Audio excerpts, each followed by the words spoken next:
Volume 7. We are now officially past the anime. So, if you're an anime only, there'd be spoilers here. But if you don't care about finding those out, then stick with us. It might make you more anticipating it. So if you are current with the manga, then you're basically right here at the end of the book. That's where you're at. Toward the end of volume 7. We're practically there. One page. No, not one page. One page left before spoilers. Sorry. No.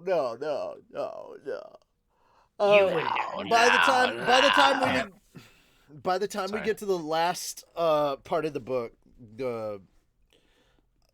here's the other thing: the manga is released monthly. The chapters are released monthly, so by the time that we get finished with this book, because we are reading all of fucking chapter 1 today. Yeah, and that's also including the prologue. So, which. Got it. Yeah, okay, yeah. So by the time we get to the prologue, we're already 11 pages in. Once we get done with the prologue. Blah, blah, blah. Prologue freaking blah, blah. Technically, the prologue starts on page 3. So, there we go. Anyway. But yeah. So, we're going to read the prologue. We're going to read all of chapter 1, and we're going to move to chapter 2 next week. And we'll just see. It depends on how long the chapters are. Like, if it's not, like, exceptionally long. All right, so we've got 100 and... All right, we've got 59. And I believe... No, it is 60. It is 63 is where 2 is going to start. Now, 1 ends on page 59, but where chapter 2 begins is, like, 63? Page 63, yeah. And then we end that on page 113. So basically 60 pages, basically, almost per chapter. So if we can get 59 done today, we can get 60 done next week. And that'll put us all the way up to chapter 3, which puts us really freaking good into this book. Chapter 3 is gonna be really easy and quick. That we're going from page 117 to 164. So it's not a lot. It just seems like it. But yeah, and then there's an interlude that takes place before chapter 4 that we can also include for like that whole week. But yeah, I think we can get a chapter done a week. And if we do that, then we're only on this book for like 6 weeks. So by the time we get done with that, we'll actually be a few chapters away from catching up to the manga by the time we hit volume 8. And then we just keep on moving. That reminds me, volume 14 comes out tomorrow. I got the notification that it is already shipped. So I'll be getting volume 14. I will be Oh, cool. It comes out on my birthday. Yeah, I will be Happy unable birthday. to I will be unable to be contacted tomorrow cuz once I get the book, I'm going to be reading and I'm not going to want to put it down. Do not disturb. Yeah, I turned 26 on the 26th, funny enough. Oh, well, cool. Happy birthday. That's okay. Yeah, hang on. I still got to get the book here. Volume 7 here real quick. I like Rooster Teeth's version. Happy birthday, fucker. You're 1 year closer to death. Why not have some cake and speed the process up a little? Fair. That's great. Better to die young. Is it? No one lives forever. Did I order this or did I accidentally? Better be a good cake. Is it actually better to die young? Just a heads up. Well, it depends on where's the line between guys. Just a heads up. I know you've already started Rickalicious. It ain't happening. It is not happening. We're gonna pretend that you never redeemed exercises. They're just not happening. My body is not in condition to do any exercises. I have been awake since 1 a.m. You're lucky that I'm awake for this. I will actually do them. just finished mowing. I literally could not. So yeah, no, Hey, just keep track of them. I will do them. I was I did expecting to have to exercises do them, as and well. I I need did them. back- I know that. I'm ready for it. I know that we're trying to be I- silly to everybody, yeah. but shut up! I'm trying to talk. I understand. I am not. Yeah. I am not a happy boy. You're gonna be dealing with inconstant pain, grumpy me. So I'm gonna be tolerant to a point when everybody starts talking over each other. But as the main host, I kind of have to be able to tell the audience stuff and talk to the audience. So I'll be patient a couple of times when I get interrupted, but eventually you will hear more shut-ups from me today. And I just want you all to know that from the bottom of my heart, when I yell at you to shut up, I mean it. I absolutely mean it. Yeah. Yep. Oh, right. Sorry, yeah, okay. But it's from the heart. It's from the heart. Hot. The heart. Nice to know it's from I guess. It's Yeah, from the no, that's heart. fair if we don't do exercises today because I had to do some mowing. I I did some back yeah. extensions earlier, but yeah. Literally, my I'll head do the has. It's not right. Oh, here we go. I could not I'll find do them. Okay, now we're just repeating the shit that you literally said before that I was letting you guys say. Okay, we've got a short amount of time to get through a lot of pages, and we got to get through this lot of pages. I was just going to say that the only thing that's keeping me awake right now is the searing headache I've had for the last 3 hours. So, at this point, I think it's fully upgraded to a migraine. And that is why I'm awake, because pain is one hell of a motivator. You did not take any Advil or ibuprofen yet? I Or will I'm go assuming to you did. sleep. Did you not hear the part that I was pretty concise and very clear about, where I said that the pain is keeping me awake? There would be no stream if I took pain pills, because I'd have passed you out poor 3 soul. hours ago. You poor soul. Does that answer your question, Oda-chan? Also, I'm okay. Thank you. for asking. Secondly, Yeah, I'm doing pretty. Secondly, How are pretty you good doing? too. you can't bless my soul if I don't have one. Who said that? Well, I don't know if you do or not. Souls are for pussies Bitch, that I don't know your life. Souls are for pussies that don't know how to trade them for wishes. Super calming, Raphael. All Good. Good. right, so Did not order volume 7. Alright. Give me a second. all right, well that sounds like one of them you problems. That having been said, we're gonna go ahead. We're gonna go ahead and jump into it. I'm just gonna read the prologue by myself, just get that out of the way, and then Shim, you will start off with chapter 1. So if you need help with it, ladies and gentlemen of the congregation. Okay. Yeah. Look, he has a headache, chat. Don't blame him. Ladies and gentlemen of the congregation. Hold on. I can fix it. Ladies and gentlemen of the congregation. No, it's closer. Almost there. A little higher. Yeah. I know. I need Palpy from the Valley is what I'm picking up right now. Yeah. I gotta change my headset. Ladies and gentlemen of the There it is. congregation, please open your holy books of Rebrewism, Volume 7, to the very beginning of the prologue, which I guess would be page fucking 3 or whatever. I don't know what it is on the digital, but if you get to the part that says prologue, it's the next page over. Well, actually, it's directly the part that says prologue. It's page 12, if you're wondering. For Bookwalker. Did I ask?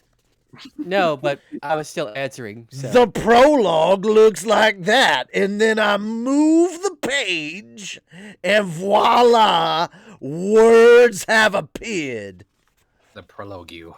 Honestly, we do this whole open you the holy books of Rebrewism thing because we were only getting halfway through a chapter, but if we're finishing a whole fucking chapter, I'm just gonna be like, open your motherfucking holy ass books of Rebrewism, you damn dirty sons of bitches, to chapter whatever the fuck we're on right now.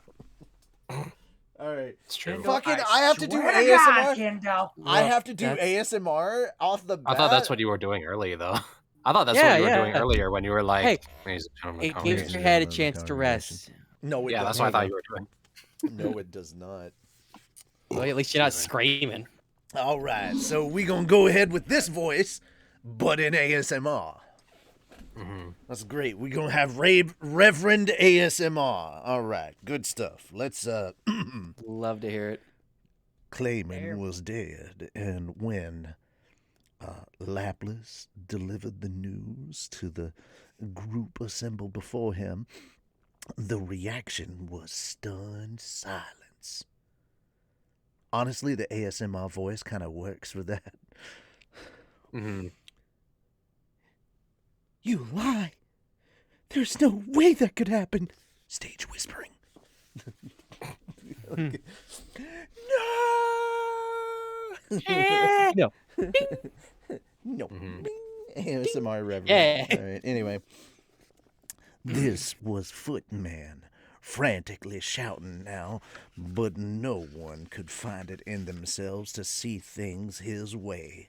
Laplace was always so aloof, easygoing, never one to express any of his true emotions, but his face said it all. Did it? Behind the fucking clown mask, his face said it all? Yes. Yeah, that's Now you fucked up. Anyway. This was not the Joker all of them knew. That's right, it's me! Shit. Joker. He was Get out of here, Joker!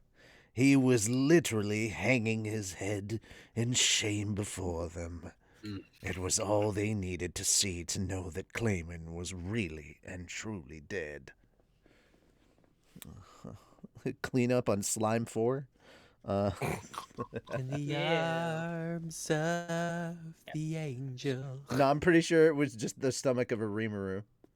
Oh, yes. And this, or, I mean, you could have, if you wanted to go with that extra mile, in the stomach of a Kirby. Slimed Far away. away. Slimed away from me. There we go. From the world. He's shuffled off to that. He has shuffled off to that old Veldora retirement home in the stomach. Yeah. All right, anyway. Oh yeah, he gets Veldora's room. Shuffle. No, he doesn't. No, he doesn't. No, he gets full. You'll understand. You'll understand why you can't actually call it Veldora's room when we get to Volume 8. Anticipation. Because Veldora will eventually get his own room somewhere, and yeah, you can't call it Veldora's room. You can't. It not in his stomach though. It's Dang. no his room is not in Rimuru's stomach. That's not where it be. Yeah. No. Well, that's what I meant. Like the old Veldora retirement home in the slime. All right. So. Okay, let's get this moved over so I can see chat. There you go. Last night, the night of the Walpurgis Council, I lost my connection. Oh no, this is last night, the night of the Walpurgis Council. I lost my connection with Clayman. Kazalim ponderously stated as tears sobbed nearby. My connection with someone I viewed as my own child. It could only mean one thing for him. Death. I hardly wanted to admit it to myself. Even now, Laplace, after what you told us, I am filled with a stubborn refusal to admit it. This was my mistake, a boy with black hair regretfully lamented. I thought the demon lords were kid stuff. I need to be more careful, gather more intelligence, and then take action. There were 10 demon lords in all looking down upon the world from atop their lofty peaks. Yeah, I've given up on the voices because it's slowing down my reading pace. Sorry. But even in such... Maybe when we make... I was going to say, maybe when we make a good amount of progress, then we can maybe start doing the voices, do you think? I'm thinking that you interrupting me is not helping me get through this quickly. From the heart. From the heart. So, man. Oh, posture check. posture check. I've Yep. checked my posture. Yep. I'm good. Oh, good. My posture's still terrible. Good. But even in such heady territory, each of them bore different strengths and weaknesses. Okay, that's where we were. Clayman's apparently successful application of Demon Dominate on the mind of the Demon Lord Milim caused him to forget that vital fact. And even worse, led him to believe he could rule over all his fellow lords. It was much too rash of him. If you're going to put it that way, replied Lapis, lightening the mood with a joking tone, I'm the one who suggested it to the guy. I never thought for a moment it'd turn out like this. No, not that it matters now. Plus, you have to admit it, Clayman was too stupid for his own good this time. I told him not to let his guard down, but he got carried away with it, and it blew up on him. All there is to it. Lapis! Snarled Footman. You can't speak ill of him like that. I'm only telling the truth. He was weak. He got carried away, and now he's dead. Lapis! Letting his anger overcome him, Footman took a swing at Lapis. His fist dug into the cheek of its target. Lapis didn't bother to dodge it. But that was all. Lapis remained where he stood, his eyes swiveling toward his attacker. Sorry about that. Oh, wait. You want to go, Footman? Well, be my guest. He let slip an...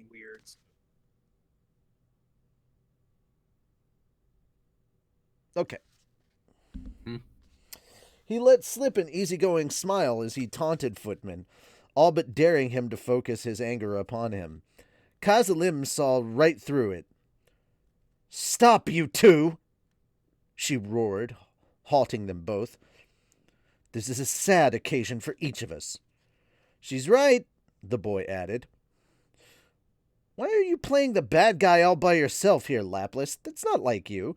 If anyone should play that role, it ought to be me for hiring all of you. Ah! Footman now realized it. Lapis was goading him on purpose. My apologies, Lapis. No, it's fine.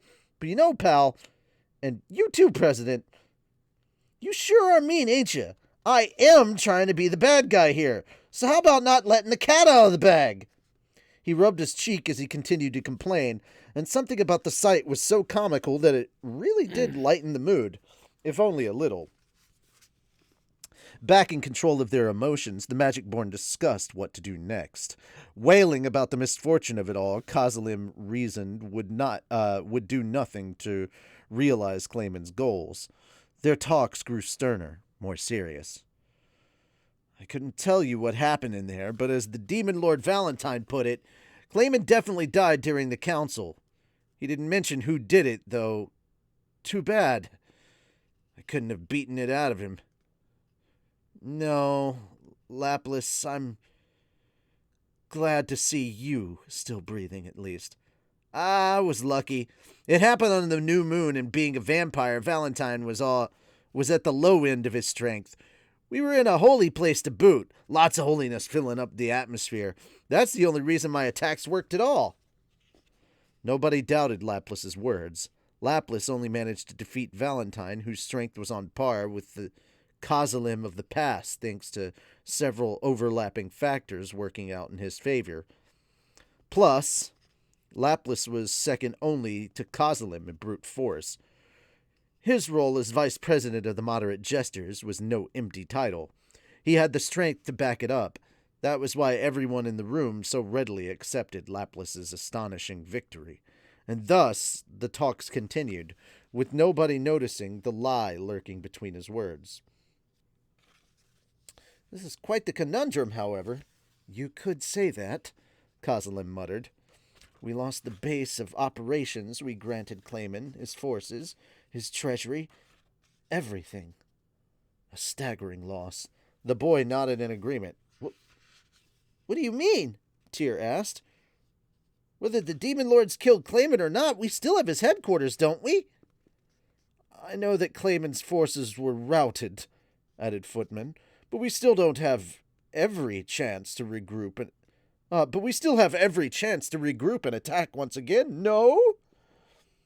We still have Adelman, that crazed saint patrolling the lands. A white king like him is just as strong as any of us, and the curse you've laid upon him is as attractive as ever, isn't it, President? Kazalim exchanged glances with the boy before slowly, painfully opening his mouth. The complex I granted Clayman fell yesterday, in the course of a single evening. That slime of all people sent a massive assault, or a small assault force to capture it. Huh? Laplace reacted. No. Oh, no! Tyr shouted. You're kidding me, protested Footman. So the magic board I saw on that battlefield wasn't even the full force at that Rimuru's disposal? Wait a minute. He looked up for a moment. Hold on. I remember that crystal. Right, the boy nodded. The images Laplace took. You saw the ogre mages in there, didn't you? I think it's safe to say that each of them alone is a special A-grade threat on the battlefield. Footman remained silent, mouth agape. Really? Tyr whispered. Nobody answered. Regardless, reported Kazalim, that slime Rimuru was at the battle. I suppose he sprang that fight upon us as a ruse so he could capture Clayman's quarters himself. For a slime of his caliber, it's not impossible to imagine him breaking through our defensive lines. Now that the rest of the room was beginning to realize just how ominous the situation was. Which is why, the boy said, I think we need to reconsider our objective. With the majority of their military forces gone, he reasoned any strategy was a serious psychological blow. Any strategic moves needed to be avoided now. Sorry. My vision is not the greatest at the moment. So I am going to mess up words, but I promise I will try to go back and fix them as soon as I realize I have read a sentence that makes no goddamn sense. All right. They still had resources left untapped. In order to spread out the risk as well as the group they had implanted deep inside the Western nations. Plus, the political influence they wielded behind the scenes with those two groups was still as strong as ever. Perhaps they lacked physical might, but they had intelligence-gathering experts deployed across the land, laying out feelers to gauge every nation's direction. To the boy who had started with nothing and come this far, it was still possible to stage a comeback, and that was why, for the time being, we need to lay low. It's a shame about Clayman, but we don't have enough power to try to exact revenge upon the demon lords. If we want to reach our ultimate goal of conquering the world, I think we need to be patient for now. His audience nodded their agreement. True enough. We've had major strides over the past 10 years. Perhaps it planted the seeds of arrogance inside all of us. Yep, hence why Clayman got it in his head to pull all that nonsense. Right, I hate to say it, but doing anything rash right now is likely to make things even worse. I hesitate to accept it myself, but I concede it is our best option for now. The boy giggled a little as the Magicborn all offered their agreement. Oh, cut me a break, Footman, he chuckled, patting him on the shoulder. I've still got all of you, the best cards in my hand. I can't afford to lose you guys over some reckless shot in the dark, too. This was something he truly meant, and also the main reason behind his decision. He needed to be sure everyone was on the same page as him, or else he feared at least one would let their anger get the best of them. Footman knew that perfectly well, and he knew he had to accept it. I know, pal. Better to bottle it up inside for now, so we can let it fully erupt later.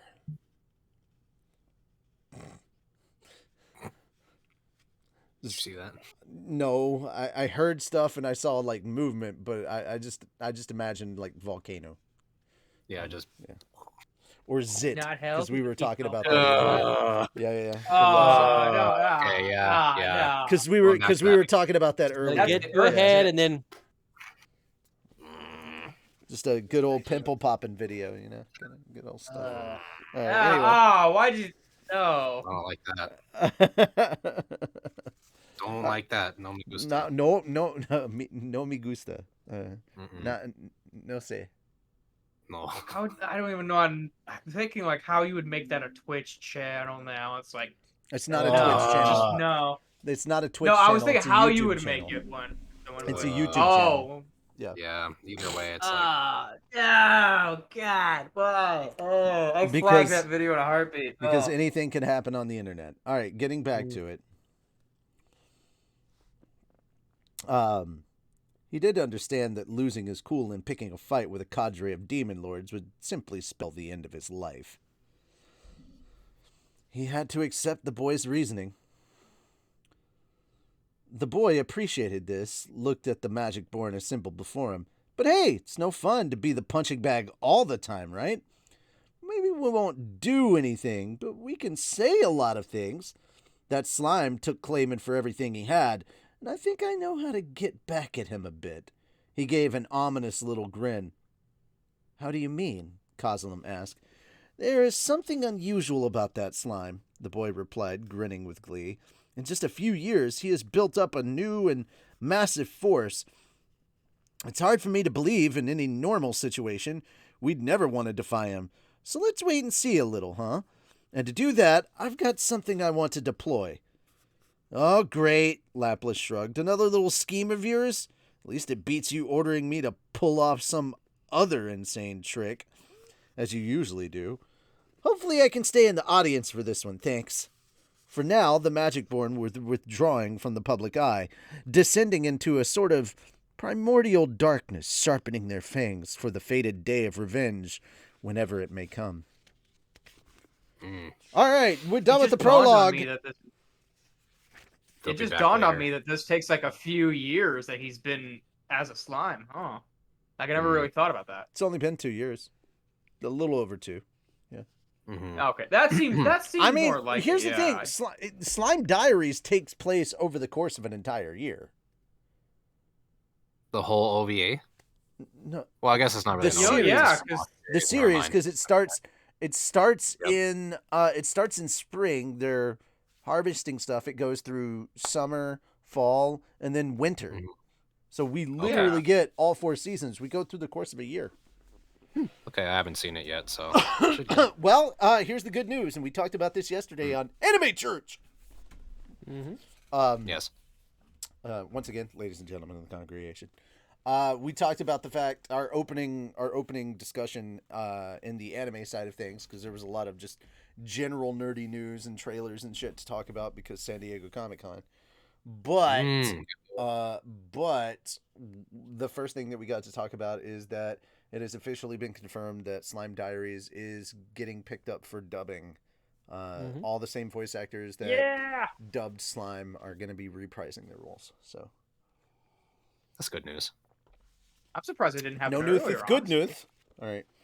Okay. Since we're moving to 59, and we're starting on page freak out 11.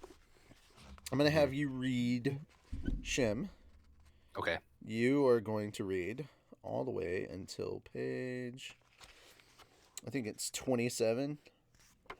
You're going to have a lot. And then yeah. I'll shovel as much as I can. You were going to shovel some serious shit, sir. Yeah. Some serious shim. Big old gold. Yeah, you're going to shovel some serious shim. Exactly, yeah. My best. do your best. Right. Do your best shim shoveling for me. Yes. You got it. Chapter 1: Demons and Schemes. Okay. Once we settled on the name Octagram for ourselves, Misery and Rain, the green and blue-haired maids in Guy Crimson's service, prepared an extravagant meal for us all. They were decked out in dark red maids' outfits, and their kitchen skills, it turned out, were second to none. As Ramirez told me, the original purpose of the Walpurgis Council was to let the demon lords hang out and swap information. As a vestige of this, perhaps, the space we were in featured a separate room, a sort of casual lounge, you could say. Attendance wasn't mandatory. As a what of this? the space we were in featured as the space we were in as a something featured of this. As a something of this. Did you say vestige? Sort of. No. I said a sort of casual lounge. No. No, at the very beginning of the sentence, Yeah, I you see what said he means. you said Oh. vestige. Vestige. Oh. Vestige, I was like, wait a minute. Sorry. What is a Vestige? Is that what he vestige? said? It's a vestige. That's not. Oh, vestige. Okay, sorry. Oh, I don't know yeah, that yeah. word as much. Anyway, as a vestige of this, vestige sounded cooler. Anyway, as a vestige of this, perhaps the space we were in featured a separate room, a sort of casual lounge, you could say. It honestly Attendance wasn't kind mandatory. It honestly sounded kind of French. It was like a vestige. Vestige. It has to be fancy. Oui, baguette. Oh, yeah. I fart in your general direction. Yeah. And careful and with blows that. Up your general direction. Careful with that. There's already enough of the French countryside already on fire. Oh, yeah. It's true. We didn't That doesn't start help. the fire. Technically, yes, we did, because this version of climate change is man-made. So we did start the fire. Great. Yeah. Anyway, I'm not sorry. Anyway, attendance wasn't. You have to live in it. Yeah, that's true. We all do. So. And hey, bro, I'm like 15 years older than you. I don't have to live through it nearly as long as you do. That's true. You got a long way to go. Sorry for interrupting. Okay. Please continue. I'm sorry. That's okay. You got it. Anyway, attendance wasn't mandatory, and all the demon lords did their own thing. Some left immediately after the meeting ended. Some stuck around long enough for dinner, and others whiled away the time by chatting in the lounge. Me, I went for the food. Of course, you don't get a chance like this every day. And honestly, considering how much more overpowered Guy was compared with the rest of us, good I wanted to see what this guy always was like. thinking with his stomach. I mean, it's true. I mean, I'd be insulted if he didn't. Sorry. The resulting meal was more exquisitely. You understood. He understood. I'm picking up what you're throwing down. Yeah. The resulting meal was more exquisitely delightful than I ever could have imagined. Each dish was an astounding new discovery, the best of its type in the whole world. And as I lingered over each one in reverie. I think that's you. Reverie. Yeah, reverie. Okay, I was gonna say reverie. Yeah. Reverie. Yeah. Reverie. Yeah. Reverie. All right. Yeah. Hey, just a quick report, motherfucker. The component analysis is complete. Yeah, you can tell I'm in one of those moods, man. He's like looking through a clipboard. It is now possible to recreate the recipes: black tiger stew, grilled sage rooster, golden peach sherbet, and roast earthen sleep dragon steak. So just real quick. If you've eaten it, I can make it. That's pretty awesome. I love that power. If you eat it, they will come. Who's they? The recipes.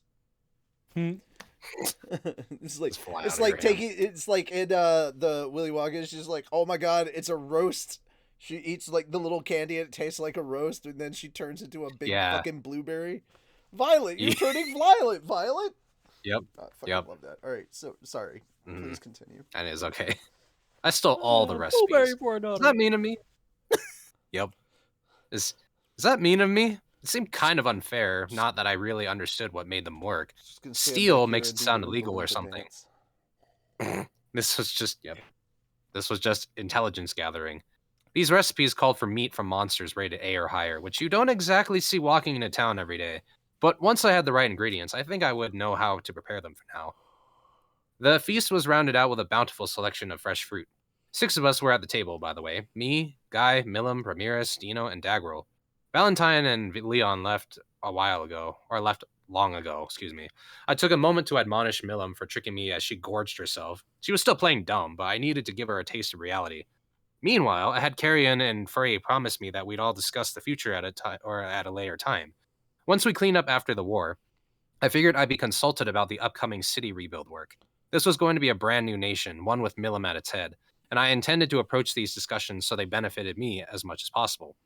Ramirez was still bugging me about moving to my hometown. I refused her point blank, of course, but she wasn't giving up. You could see it in her eyes. I figured Trainee would be nice enough to pacify her a bit for me, but I had the sneaking suspicion that Trainee loved spoiling Ramirez more than anything else. It seemed that was practically what she lived for, so I reminded myself not to expect much as I resolved to keep an eye on them. Daggerel and Veldora seemed to be hitting it off pretty well, and Gaia and Dino were engaged in friendly conversation. I decided to offer them all some of Tempest's world-famous brandy, distilled from our own wine. Part of my branding efforts, you might say. Spreading the word about how useful a nation we were would oil the gears for diplomacy later. That much is true whether you're dealing with a demon lord or your next-door neighbor. Did Rimuru just introduce the demon lords to Jesus Juice? Yeah, dude. Nice. Jesus Juice. Jesus Juice. This is the blood of my slime. Jesus juiced in Christ crackers. This is the blood of my slime. Drink it and think of me. Eat this. No, they're Christ cookies. There you go. Christ cookies. Yeah, there you go. Hooray. All right, I don't know. Rimuru could have taken Alucard's advice. He'd be like, hey, you know what? Carbonated. Give the kids something fizzy to drink before they wake up in about an hour. Not bad. Only in Rimuru's case, it's not like nefarious. It's just like, yeah. It's just like it's like, oh my God, Milam, stop! Puts a sleeping pill in it. Here, drink this. It's like peace and quiet. Oh boy, that's great.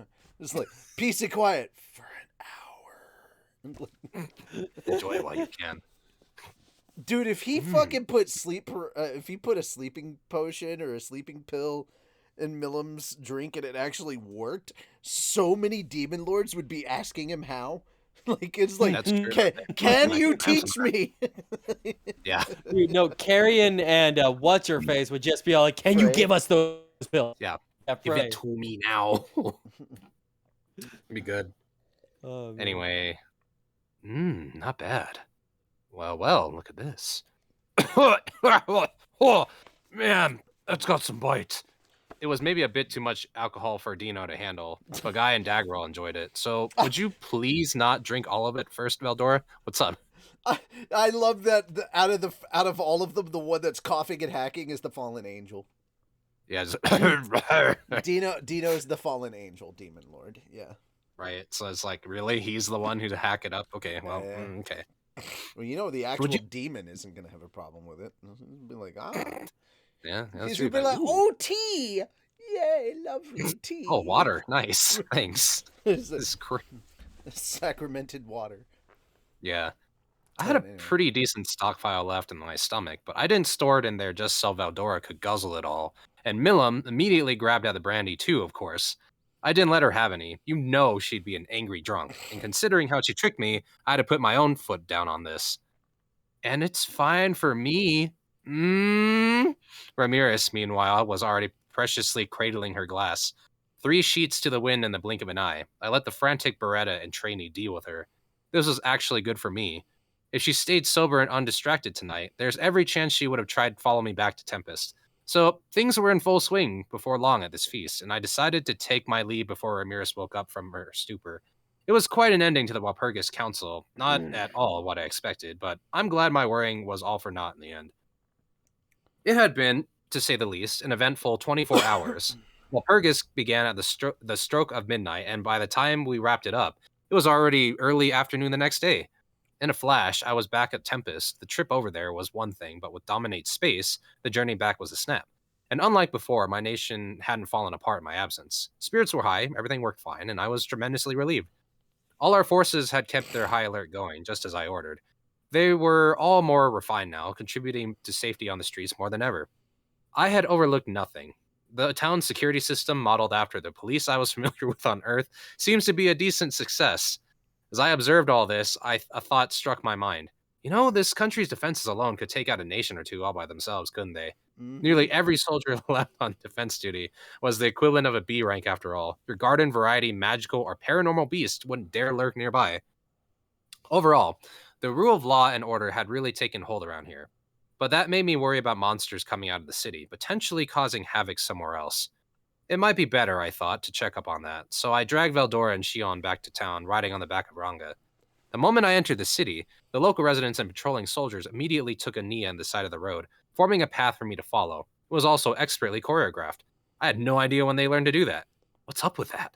I thought, only to find Diablo approaching me from the other end of the path. He gave me a sincere smile, one brimming with joy, as he exchanged glances with Rigurd. Welcome back, Sir Rimuru. It fills us with great joy to hear of your induction into the Octagram. I'm so glad to see you back here safely. I appreciated that from Rigurd and Diablo, yes, but seriously, what's going on here? And how did you guys know I was crowned a Demon Lord? That had to be the first time anyone used the term Octagram in this world, too. I should know. I thought of it myself. The questions just kept piling up. Wasn't Diablo supposed to be out conquering the Kingdom of Farmus right now? Why was he here roping the entire town into doing this little dance number for me? Starting to feel a little... They did, though. They just kind of... Woo! But... I just like that he described it as a dance number. That's all. Yeah, they just did a flash mob when he came back. So flash mobs. You know, wow. just, how 2010s of you. I don't know. It'd be kind of fun. Anyway, starting to feel a little ashamed about all this, I finally decided to ask. It's simple, Sir Rimuru, the smiling Diablo replied. We had asked Lord Veldora to keep us updated. I squinted at Veldora. He immediately averted his eyes. Dude, come on, man. I don't know what he's guilty of yet, but he's guilty of something.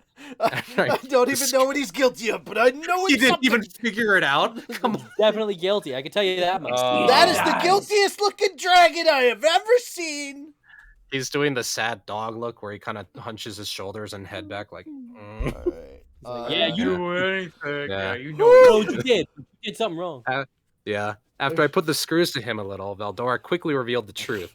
Turns out that he agreed to play Tempest informant in exchange for 3 dessert dishes at the end or at the next meal, and he held up his end of the bargain, telling Diablo about everything that happened in the council. See, now Rimuru, it made sense. You're not the only one that thinks with your stomach. That's true. And he's not the only extortionist. He's not. That is also true. Mm-hmm. Now it made sense why they knew about me being a demon lord and about the Octagram name we adopted. Maybe I should go so far as to praise Diablo for his data gathering skills. Even if a person was smart enough to consider paying off someone as powerful as Veldora, only a select few would dare attempt it. Of course, Veldora deserves a lot of credit for actually agreeing with that nonsense, but still, I like this kind of proactive behavior. If all parties involved were pleased, I saw no need to harp on it. Still, Veldora, do you even need to eat? What kind of nonsense is that, Rimuru? It's not a matter of needing to eat or not. I eat because I want to. You hardly need to eat either, do you? He had a point. I don't have much of a leg to stand on here. Shuna's cooking had improved by leaps and bounds lately, and we had a variety of desserts on offer these days. We managed to perfectly recreate the cream puffs I found in that Inglesian cafe, and we were even inventing things like custard pudding now. The larger array of alcoholic beverages available also contributed to the invention of new taste-tempting treats. I was having Yoshida, the cafe owner, help out with this, developing new recipes and so forth. He readily agreed, happy to gain access to the drinks we made. Now, he gleefully said, I think I can make a lot of things I couldn't before. We already had a few test dishes laid out for our dinner tables. Veldora had tried a few of them during the celebration right after I resurrected him, and the results looked like they honestly shocked the guy. You sure you should be so easily plied with food like that, Veldora? And all it took to make Milim putty in my hands was just a little bit of honey. You know, maybe I could conquer the world with a well-stocked kitchen instead of all these military forces. It's true. You can. As I thought about this, as I thought about this, Shion and Diablo were exchanging a few words with each other. You did serve as Sir Rimuru's guardian, did you not? Of course I did, and thanks to that, now we all know you aren't needed as long as I am around. But what about the task Sir Rimuru gave you? All is well. I intend to brief Sir Rimuru about it personally. Their smiles didn't even reach their eyes. The rivalry was still as intense as ever, I could see. If I left them to their own devices, they'd be at it all day. Guys, could you knock that off, or can you knock that off? Yes, Rigurd nodded. I'm sure Sir Rimuru is tired. I believe Haruna has a meal prepared for all of you. We can talk once you are all suitably refreshed. Thanks, Rigurd. I'm loving this new air of authority you're giving out. So I had him lead me through town. Everyone we passed by was all smiles, ready to go into full-on party mode at the drop of a hat. But Benimaru and his team still weren't back from their mission. The full celebration could wait until later. For now, I could rest in the knowledge that one thorny problem, at least, was solved. Thus, I decided to sink into my hot spring bath, enjoy the food Haruna prepared for me, give myself a mental recharge, and then listen to Diablo's report. The battle with Clayman ended in total victory for me, and that just left the establishment of Yolm's new kingdom and our future wrangling with the Western Holy Church to deal with. There would be new negotiations to consider shortly, with the Beast Kingdom of Eurasania, with the Winged Nation of Fulbrosia, and the Dragon Faithful who worship Milim. But those all looked bound to end on friendly terms, so there was no need to fret much about them now. So, I asked Diablo as I enjoyed some post-dinner tea, what have you been up to? I asked you to destroy the kingdom of Farmus and install Yolm as its new king. Really, you abandoned that job. Really is some post-dinner tea. So what are you up to? Just doing now? Just dunking like a biscuit or a cookie in the tea. Just leaning real close. Just what you been up to these days? Just sitting here stirring. So yeah. What are you doing? Huh? Oh, what are you doing? And it just keeps pouring sugar into his tea. What you doing? Oh. Does think you have enough sugar there? Nope. He just keeps going, just adding more and stuff. It's just a mound of sugar with like tea flavoring. Yeah. It's like, I like my sugar sweet. Yeah. I like tea with my sugar. Thank you. I like my women like I like my tea. Drowning. Like what the fuck? Oh. What? Sugar. Drowning. And bagged. I mean, oh God. Oh. And tastes good. Yeah. What is it? I like my women like I like my tea with my nuts in their mouth. Oh God damn. Oh. That's a peculiar way to brew your tea, but no judgment here. Yeah. Tea bagging, man. I don't tea shame, so you gotta watch out, man. Master Chief. You gotta watch out for Master Chief, man. He's got more tea bags than Lipton. Master Tea. Master Chief. Yeah. All right. Anyway. Yeah. Sorry. Oh yeah, it's okay. What have you been up to? I asked you to destroy the kingdom of Farmus and install Yolm as its new king. If you abandoned that job and came back here, should I assume that to mean you need more resources? I was back in slime form for the first time in a while, relaxing in Shion's lap as I enjoyed the roundness of her breasts over my head. I mean, I think that made me question. If you're gonna do it, might as well. It just makes the image even better because he's got the tea and he's got the biscuit. He's got the two. He's got his little nubs. He's got these two big ass mounds just hanging over. It just looks really stupid and great. I love it. Yeah. Just sitting there, just. Is he he's a cooling pillow in Slime Diaries too, so it's like she's just holding on to him and cooling down. Yeah, it works. Anyway, they both get something out of the deal. Yeah. I think that made my question sound even more serene than I intended. If Diablo needed some help or needed help, I figured someone like Zoe could provide it. We had some leeway again for a change. No need to make Diablo fend for himself. Shion was laughing above me, going on about something like, oh, I would say being your tea fetcher is the ideal job for Diablo, my lord. Allow me to conquer that kingdom instead. And so on, but I ignored her. I just couldn't see her up to the task. Straight up, I cannot see her overthrowing a nation in the fashion that it is needed to. And secondly, I don't see her making tea. Like, no, she should not make tea. This bitch. Like, nothing. We got some water. She would still somehow make it poisonous. Here's the thing: when Rimuru is, remember at the beginning of Volume 4, when Rimuru is in, no, it's the end of Volume 3. When Rimuru is in the Dwarven Nation on a diplomatic mission, and they're trying to start selling off their brandy and everything, what does his secretary do? Goes and gets drunk on his supply. Mm-hmm. Yeah. Like, God damn it, woman. Work benefits. Anyway, I just couldn't see her as up to the task. It was probably her way of lending Diablo a helping hand, but I wasn't listening, and as it turned out, it wasn't necessary. No, Sir Rimuru, he said as he refilled my cup. No resources will be necessary. Everything is proceeding smoothly and according to plan. Drinking tea in slime form was a bit tricky, so I simply decided to lie back and enjoy the aroma as I prepared to receive his report. Bliss. A bliss that abruptly ended with the next thing he said. First, I restored all of them to their original condition. Reducing them to inert slabs of meat was proving rather, inconvenient. Slabs of what? What? Had to do the spit take. If we're doing slabs the tea. Of what? Wait, what? Like no bullshit. Huh? No bullshit. That is what she turned them into. Yeah, just oh man. Yeah. During the interrogation. During her interrogation, she used her new skill to slowly carve them up and turn them into slabs of flesh and meat. Whoops. So that's what that image was. That was all blurry and pixely and Purple. That was Rayham, that was Rosin, and that was the king. Whoops. Yeah. Oh no. Yeah. Oh no. Oh wait, from the capture? Sounds like you got to the meat of the problem. Sorry. Sorry. Sorry. You going to hell for that one. I have book to read. Sorry. Slabs of what? What's he talking about? Shion shivered a little, picking up on my confusion. Wait, was that her interrogation method? Oh boy, I better shut my imagination off before things get too dangerous. Too late. I paid a visit. Yeah, it did. For everyone. I'd paid a visit to the interrogation room exactly once, warning her not to go too far with the 3 prisoners we held in there. But, well, I honestly didn't care if Shion killed them back at the time, so I didn't push the issue too much. Bit late to regret that now, I suppose. Here's the thing. What? All 3 of those slabs of meat are living. Oh, so they're aware of they everything. were alive for that whole thing and felt all of it.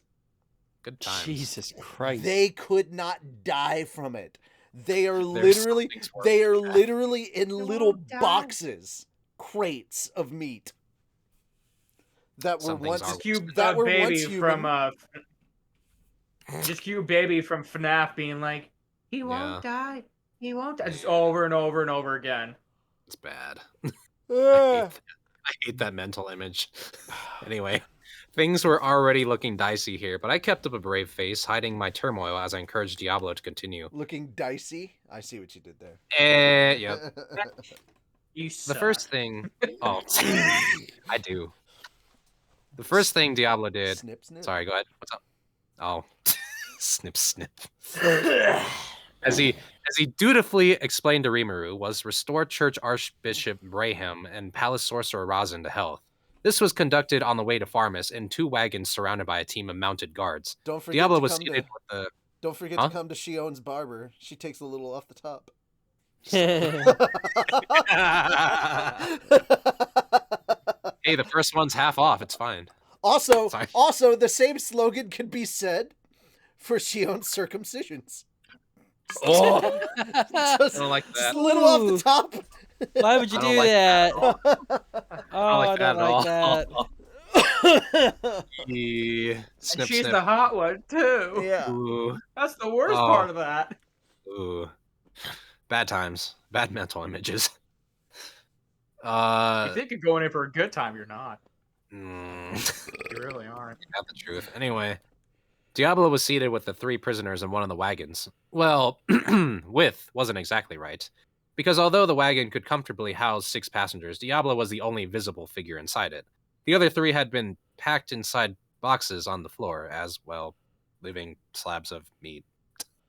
What Shion had done was render them into a form almost too hideous to describe, something far removed from anything recognizably human. She had done so in tiny incremental steps to ensure nobody died, slowly and repeatedly exposing their musculature to the outside air, delicately scraping the meat off their bones. To put it less delicately, Shion was using those 3 to help her learn how to fillet human beings alive, while ensuring the subjects felt no physical pain at all. This was Master Chef Shion's unique skill, which pushed them all right up to the brink of death, only to revive them with healing potion so she could start her research over from the beginning. The sight and sensation of having that repeated over and over, seeing their bodies be disassembled and reassembled, all painlessly, broke all 3 of them for good. Yes, you could see it in their anguished expressions, when you could make out their faces at all, what with all the other exposed guts and viscera in the way. Yeah. Random bits of bone. I think the only thing that would make that whole thing better is instead of just saying the word box, he put them in lunch boxes. Oh.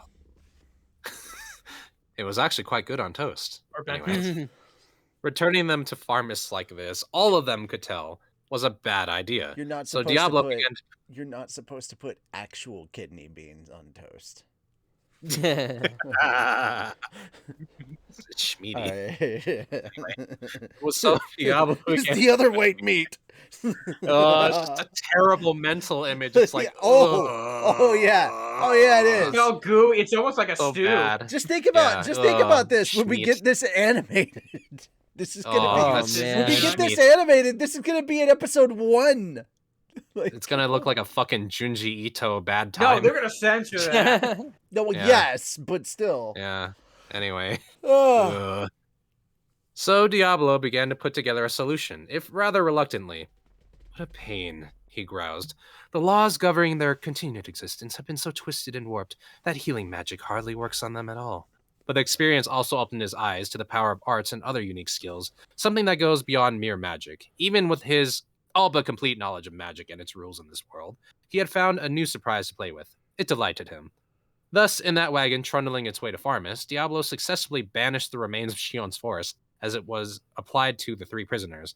Rayhem was the first to be revived, followed by Razan. Diablo had no particular order in mind for this, but when it came time to tackle King Edmaris of Farmus, he stopped. Oh, thank you. Thank you. It was Rayhem who found his voice first. But enough about us, Razan added. My king, please bring my king back to what he was. Diablo rewarded this blind loyalty with a restive glance and laughed. You, asking favors of me. You understand that the payment for this is dear. Very dear.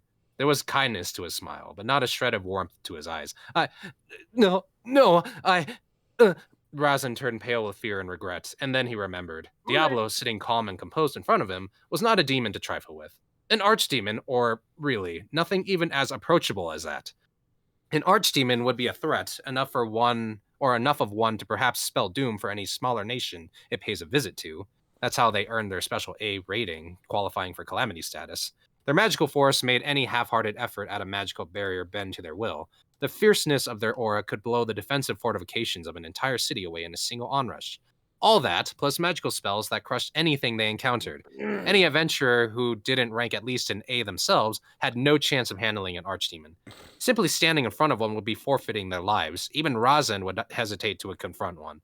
But that didn't even compare with Diablo. There didn't seem to be any aura coming from him at all. He looked merely human. Only his eyes were unique. One glance and they were unforgettable, like golden moons in the dead of night, with slashes of crimson red down the middle. It was alarmingly eerie, but otherwise he was no different from anyone else. Meaning he could simply walk right through any fortifications a city might use to block a lesser demon's approach. If humans had any advantage over demons, it was in knowledge and wariness. Monsters could be intelligent as well, but the smarter they were, the more they wanted to show it off, usually in the form of their aura, which they used as a sort of magical-driven calling card. That was what made barriers sensitive to such energy surges so effective against them, but what about a monster that hid its aura? A calamity that just appears in the middle of the street? Razan didn't even want to imagine that scenario. A demon smashing through a magic barrier, while regrettable, could at least be anticipated. It'd buy you time to show up your forces and launch counterattack. But if that demon could ignore the barrier entirely, anyone could see that was no laughing matter.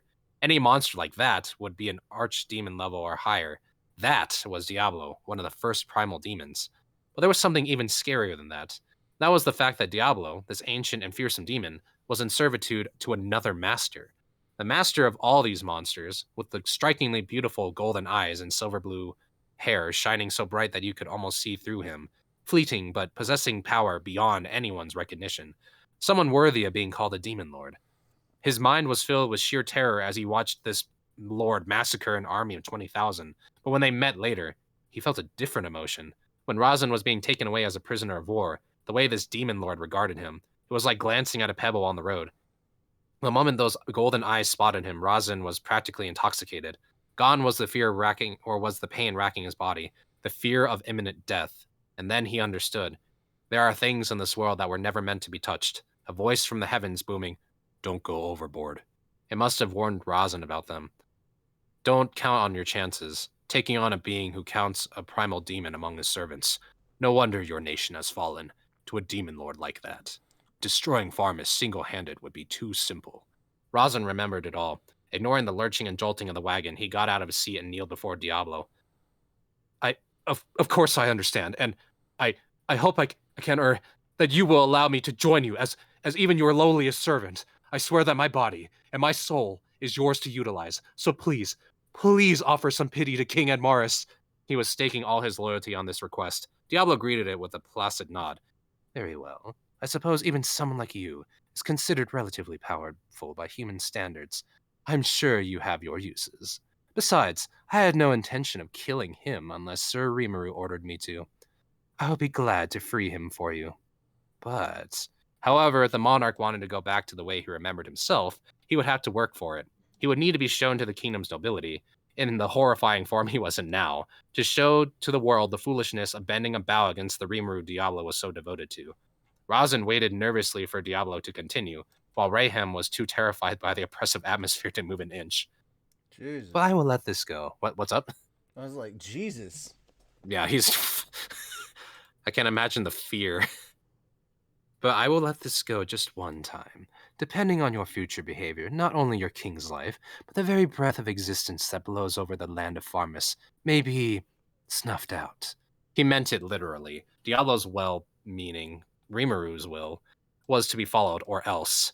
Razin and Rayhem, and even King Edmaris in his exposed, twisted, boxed-up form, all knew the intent behind the statement. All three were fools, but they were not idiots. Whether they liked it or not, they understood Diablo wouldn't hesitate to act on that threat. The only way they could remain alive, it was clear now, was to give Diablo their full support. Of course, sir. Give us any order you seek. We will cooperate to the best of our ability. Rayhem threw his head close to the floor in a humiliating kowtow? Yeah. Kowtow, okay. A mental hair's breadth away from licking Diablo's boots. You have our loyalty, my lord. Then Razin had already made up his mind. Whether the king was safe mattered little by now. The only thing that had kept Farmus and its royal lineage safe for this long was Razin's pride in his job. Even Edmaris, in all his anguish and desperation, could see that. Now Razin had forsaken him, and thus forsaken Farmus. But the king knew it was the best choice available. Defying the demon lord meant the destruction of the nation. King Edmaris had two choices left: pledge his allegiance to the demons, or attempt a resistance and be cut down immediately. And the good king was not foolish enough to make the wrong decision at a time like this. Thus, the last official act as leader of the Kingdom of Farmus, he made the right move. As the final king of Farmus, he declared with some reluctance, but still loudly and clearly, I promise I will provide any support you require, Sir Diablo. Diablo had pledges from all three of them at that moment, behind the scenes. His tempter skill was doing its work, ensuring that each one would be in his servitude. Don't worry, the demon gently whispered with a smile. Do what I say, and I will make sure you do not suffer for it. Much. Sorry. Anyway. The land of Farmus was in a state of mass confusion that day. Their lord, King Edmaris, had returned in a shocking state of affairs. There, in the royal castle's audience chambers, the collected nobility of the nation gasped in horror. There, atop the throne, a box had been reverently laid upon the cushion. Inside was a cube of meat, a nauseating mixture of geometry and biology, with King's face buried in the center. It was alive, its eyes a tad glassy as it stared out of the box, but fully conscious nonetheless. Shogo! What madness is this? Why is His Majesty in such a miserable state? Here, and what of the other two? What happened to our royal armies? And what of Fulgen? What is our knight captain doing? What could this ever have happened with Sir Razin overseeing matters? Panic spread as the noblemen began to shout over one another, fervently trying to mask their fear. Razin, taking the form of Shogo, could hardly blame them. A bunch of ellipses. Several days after losing regular magical contact, the people remaining in the kingdom were on pins and needles. Their proud, overwhelming force of 20,000 couldn't have been defeated, but there was no telling what sort of unexpected events may have transpired. There was no way to be sure if their king was safe, even more than enough to fill any mind with suspicious doubt. In the midst of this, Razin had taken Archbishop Rayhem back home, using a warp portal to transport the both of them back to the castle's warp chamber. A passing sentry had noticed their limp forms on the floor early in the morning that day. It threw the palace guards into a panic as they scrambled to identify them. Shogo Taguchi, the Otherworlder, and Rayhem, Archbishop, and His Majesty's close confidant. The guards helped the latter up, so confused about all this, before noticing the box the boy took great pains to keep safe in his hands. One of them looked inside, unprepared for the sight. He was an upper officer in the Royal Guard, known for courage and coolness under fire, but not even he could refrain from screaming in horror. There were strings of some unidentifiable organic matter connecting haphazardly from one section to the other, emitting a rotting stench, a twisted sight, like plucking all the organs out of a body and gluing them back together at random. The sole ruler of the kingdom of Farmus had been reduced to a sickening creature, and no one could criticize that royal guard for so rudely screaming his head off at him. Attracted by the noise, others went to look for themselves and reacted the same way. The attendants and ministers were all thrown into utter chaos at the transformation of their lord. Some screamed and sobbed. Some found themselves emptying their stomachs on the spot in fear. Some fainted entirely. None of them could believe that this was their king. But this was reality. When they finally dared to come close enough, it was confirmed for good. This truly was Edmaris before them. "What are you doing?" one of the ministers shouted. "We must help His Majesty." That was the catalyst. At once, everyone sprang into action. The sorcerers who stayed behind in the palace tested out every spell at their disposal. The high-level priests of the Western Holy Church were summoned, each attempting their own healing magic. Faced with this object of primal fear, they tried desperately to restore the king to normal, faces straining at the sickening sight, attempting to keep their wits as they continued their work. But nothing worked. No matter what they tried, they couldn't save their king. More ellipses. Now Shogo had regained his consciousness, he was immediately called in for questioning. Razin felt a slight sense of sympathy there, faced with his former comrades. His fealty was squarely with Diablo, and he wouldn't hesitate to betray them now. They would all face their fates alone, based on their own decisions, but Razin felt just a hint of pity for them. All of this was on Diablo's orders, including his feigned unconsciousness. Everything was going to plan. As Diablo's servant, Razin had received a briefing on what his new master intended to do with this kingdom. He fully understood what needed to be done to achieve those aims. In a word, this land was to become the Demon Lord's plaything. The moment Farmus was selected as a game board with everyone here as pawns, the history of the country as an ongoing concern came to an end. But this was not necessarily bad news for its people. When told of the Demon Lord's plans, Razin felt a broad sense of hope. Already in his mind's eye, he could see the land of Farmus growing more prosperous than ever before. If achieving this goal meant toppling the current system in place, then so be it. Hold on. Calm yourselves. This is Razin inside this body. I have taken His Majesty back to safety with the kind assistance of a champion to our cause. What? You're not Shogo? What happened to... Ah, yes, now I see. Imagine Sir Razin inside that impudent snitch Shogo's body. This will take some getting used to. Despite the initial confusion, the people in the chamber were convinced. Razin was, after all, a great magician. But you fled battle. Does that mean our forces, Farmus's forces, have been defeated? What happened after that? You didn't simply march back to the castle because you couldn't eradicate the monsters, did you? The nobleman's questions grew to a torrent. They were the leaders of the nation, although many of them secretly, or not so secretly, schemed to use this war as a cover for the profits they intended to make off it. Defeat and the financial losses that entailed were unthinkable notions. Silence! All of you! We must let Sir Razin say his piece. It was the Marquis of Moeller who finally calmed the crowd. That, too, was part of the plan.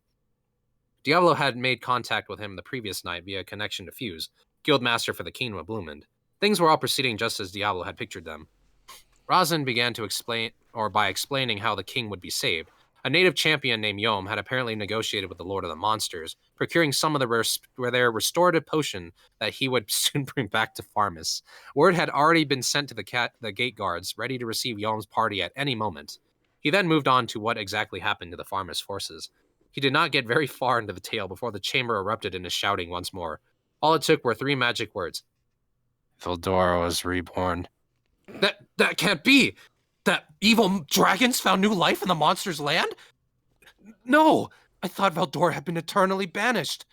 There is no time to waste. We must report this to the Holy Church and have them dispatch a crusader group at once. It's all over. If Sir Razin speaks the truth, we have no means of resistance. The remaining forces in Farmus hardly number enough to put up a new defense. He's right. Bring our knights back here immediately. Indeed, if our magical link with them is cut off, we must send a messenger for General Fulgen. There's no time for such nonsense. We must flee this land before the knowledge reaches the general public, or we may lose any chance to do so. Chaos and terror reigned. Some professed the need to strike back. Others saw fit to abandon the people outright and go into exile. Muller silenced them all with a thundering roar. Enough of this! Whether our knights are alive or not, the situation remains the same. Panic will accomplish nothing for us, Sir Hita, or Haita. Where do you intend to flee to? That storm dragon is a catastrophe for us all. The noblemen regained their composure. Calmness returned for a moment, only to be shattered as Razin continued, explaining what had transpired in that faraway land. The sad, and entirely made up, tragedy of how the entire farmers' force had disappeared without a trace, following Veldora's revival. The tale made all the present nobility fall silent. Also, hello. Nobody said anything. It was entirely preposterous, so difficult to believe for everyone. Soon, they began asking Razin questions, attempting to come to grips with the situation. Sir Razin, is all of that true? We have no idea where any of them are? Indeed. The battle between our forces and the monsters resurrected the sleeping dragon in his domain. That couldn't possibly be! The Western Holy Church declared him to be sealed away forever! Are you saying that was a lie? No, they were right. Veldora had been extinguished from this world, but the seeds of the dragon species can never be fully removed. They are simply reborn elsewhere. It surprised all of us, though seeing this rebirth take place so close to us, and in such a short time. Then, what happened to the survivors, Sir Razin? Yes, is General Fulgen still alive? How many forces can we still account for? Razin solemnly shook his head. They had all died, thanks to an enraged Rimuru. Such was the truth. But he had direct orders from Diablo to describe the fates of every fighter as unknown. What is the meaning of this? As I said, I do not know where they are. The knights and monsters that were fighting on that land disappeared once Veldora revived himself. We were all that remained. Ridiculous! Just to be sure, you literally mean they disappeared? Not scattered across the land following a route? Our supply teams would have been stationed behind the front lines. Surely they must be safe at least. Razin fell silent, eyes closed. Seeing this forced everyone to trust him at his word. The knights were all gone. One of the ministers fell to the ground, erupting in tears. He was the one who asked about the supply teams, in no small part because his son had been sent out on one of them, his first battle experience. Oof. Keeping him away from the front had meant pulling all the strings he could, but the effort had been wasted. He had only agreed to his deployment because this was supposed to be a raid. A journey to seize the monster's assets and kill with abandon. And now this. The despair came so unexpectedly it made him cry almost instantly. But even that tragedy was just one in a multitude. Approximately 20,000 people were missing in action. It was a cataclysmic loss like none the nation had ever seen. And as missing as they officially were, nobody expected them home anytime soon. They were good as dead. And now all of them had connected that cataclysm in their minds with the revival of Veldora. They had all been sacrificed in order to breathe life into the dragon, to Veldora himself. That was nothing more than a hateful lie, but it was exactly what Rimuru and his advisors wanted. Diablo had just made masterful use of Razin to manipulate the thoughts and minds of the Farmist nobility. Then, as if on cue, footsteps rang from outside the throne room. Stop. Oh, sorry, that was it. That's it. That's where you are. All right, you. Oh, thank goodness I need water. Successfully, you made it all the way to. You successfully made it all the way to page 27. Nice. All right, so. Yo, so sorry for stepping away so much. We're getting a chimney put in, and they're like, "We need you." That's fine. Mention all that stuff. I have a thing for it. I'm like, "Don't disturb me right now." But okay. Tomorrow. I did it. I blame for that. Moon, you have the next 10 pages. You're gonna go all the way to the little dot that's right before after he was gone. King Edmaris officially. So, yep. Gotcha. All right. So read on. Hold on. Things are loading. Okay. Then, as if on cue, footsteps rang out from outside the throne room. Yom and his team had arrived, with Murin as his chief advisor. That is a name. Grucius. Oh, yeah. Grucius. Grucius? Yeah, Grucius. Okay. Grucius, his main bodyguard, and the sorcerer, Ramil, has his personal secretary. Taking up the rear was Diablo himself, dressed in this finest butler style clothing, but oozing a very non-butler-like arrogance from every pore. This chamber was not the sort of place someone as low-born as an adventurer could easily step into, but Razin had arranged for a guide to lead them in. "Sorry I took so long," said Yom to Razin, "but I think I finally got the big guy to see things our way." He tried to hold his head high as a statesman, but his street-bred speech habits proved less simple to fix. Turning him into nobility was not going to happen overnight. His attitude alone made the other nobles question him. Who on earth are you? Do you have any idea of your rudeness, commoner? Despite being informed that Yom's party was here to heal the king, one of the ministers saw fit to chew him out. He was aware of Yom, the champion, yes. Yom's likeness had been passed around. So the minister knew exactly to whom he was speaking. There was no mistaking his exo-armor. But none of that mattered to him, Lord. This was the royal castle, and the rules of the common streets didn't apply here. Yom's casual tongue was unacceptable.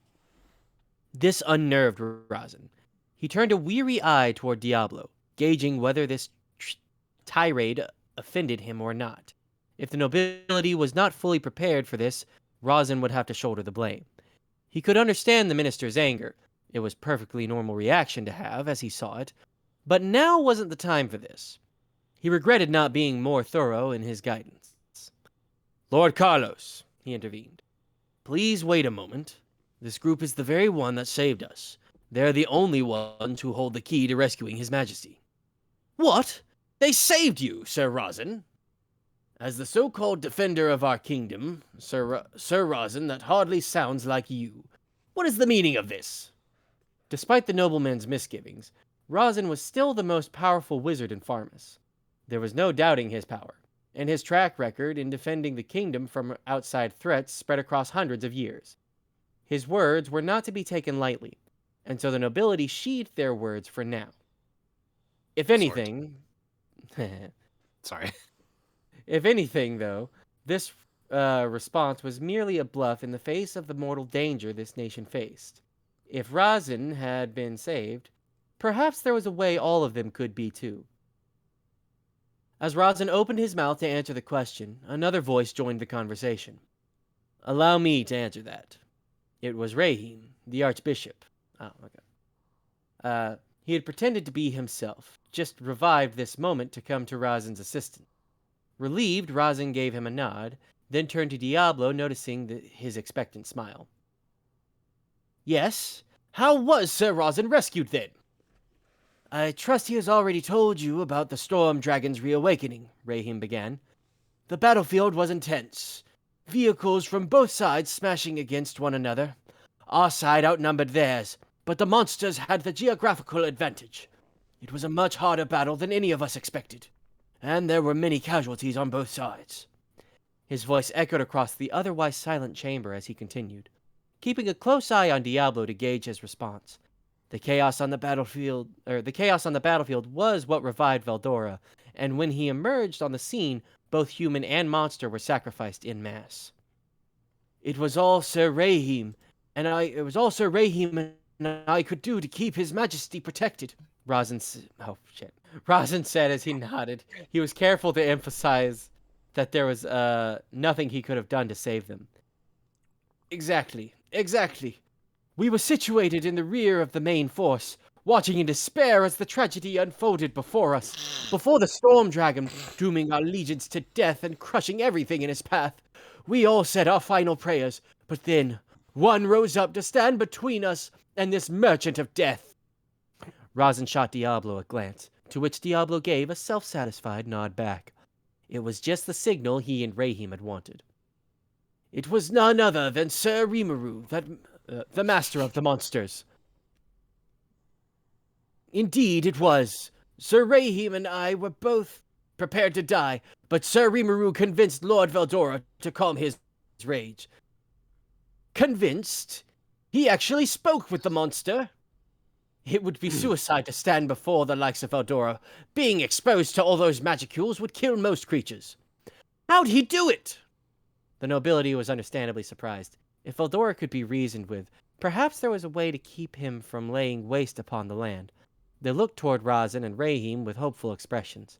There was every chance that Veldora would spare Farmus, but it would be foolish to idly hope for that to transpire.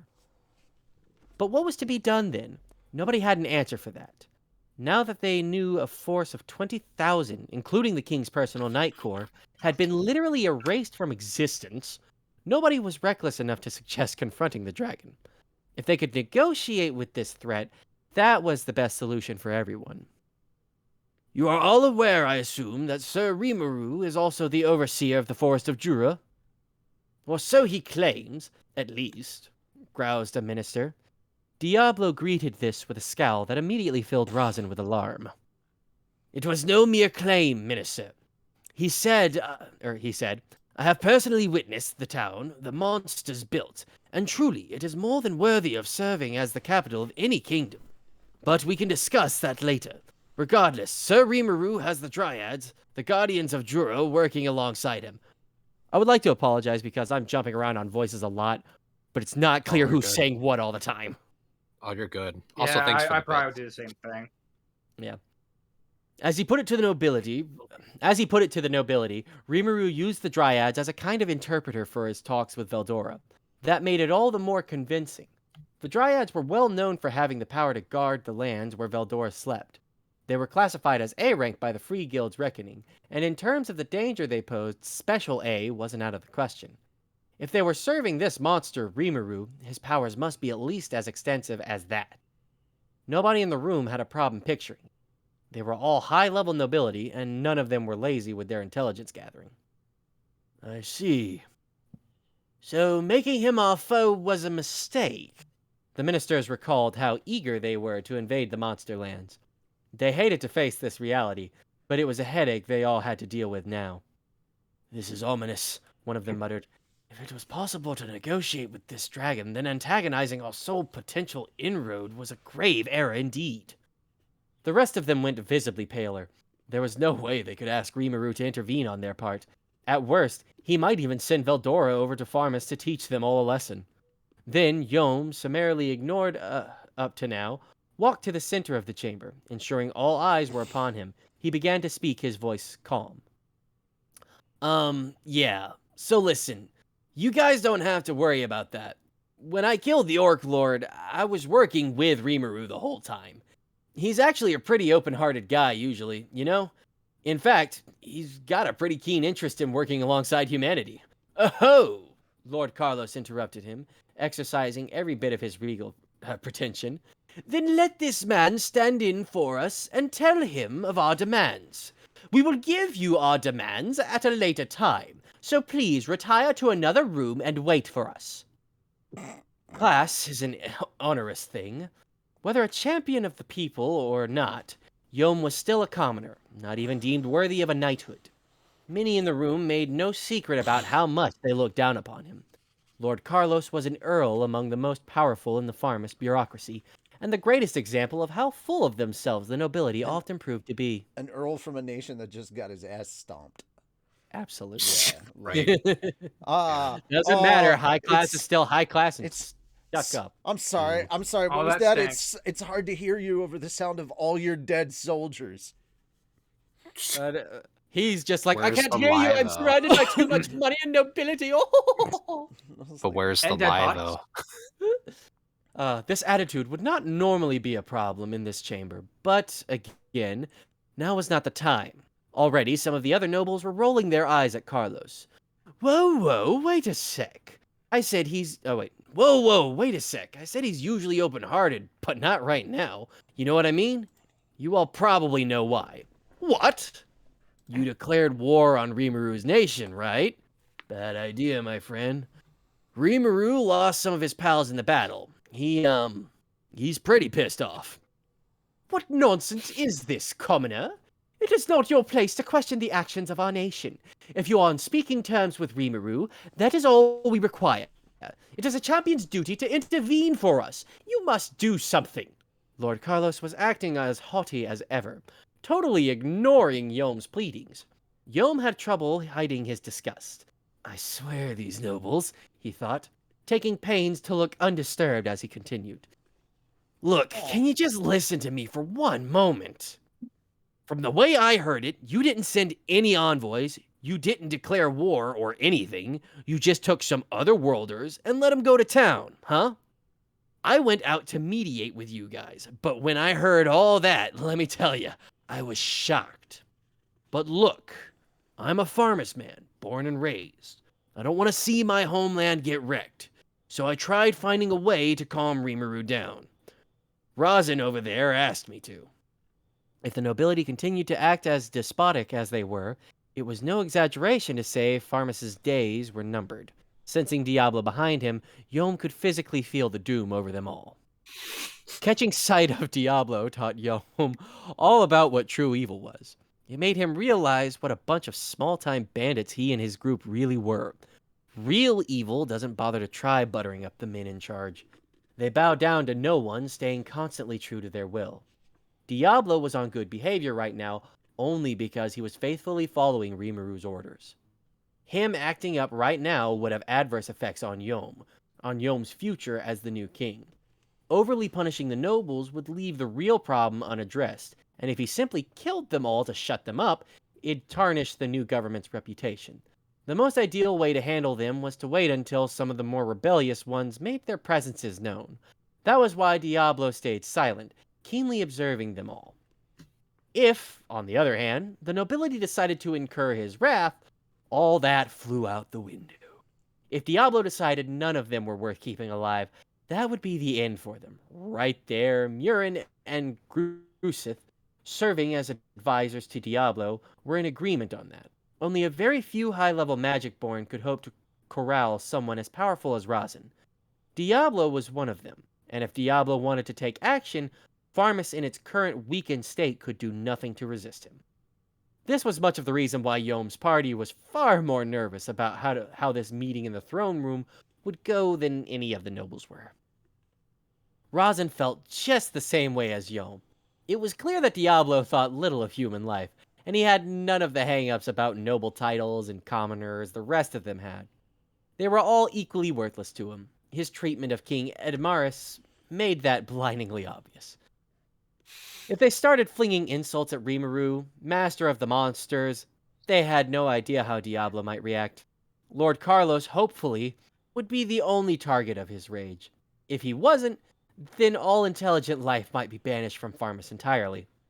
Razin knew that, and that knowledge made him frantic.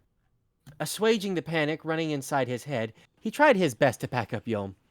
Lord Carlos, that is quite enough from you. What? You take the side of this scruffy commoner, Sir Razin? I said that is quite enough, he found himself shouting. I will not have you intrude until you understand the situation. It was rare for Razin to raise his voice in court. It cowed the nobility into silence, waiting to see what would happen next. Listen to me, all of you, he said mentally, recalling the script he was given. Sir Yom is telling us the truth. Shogo and his otherworlder compatriots were defeated by the monster army's generals. When our forces tried to overrun our enemies, the storm dragon blocked us, sealing our fates. The survivors consist of Sir Rahim, His Majesty, and me, us three only. We were held captive, and it was the good word of Sir Yom that earned us our release. He continued with the tale, and no one else dared to cast doubt upon it. Soon, Rahim and Yom were contributing information, supported by Muller and the Earl of Helman.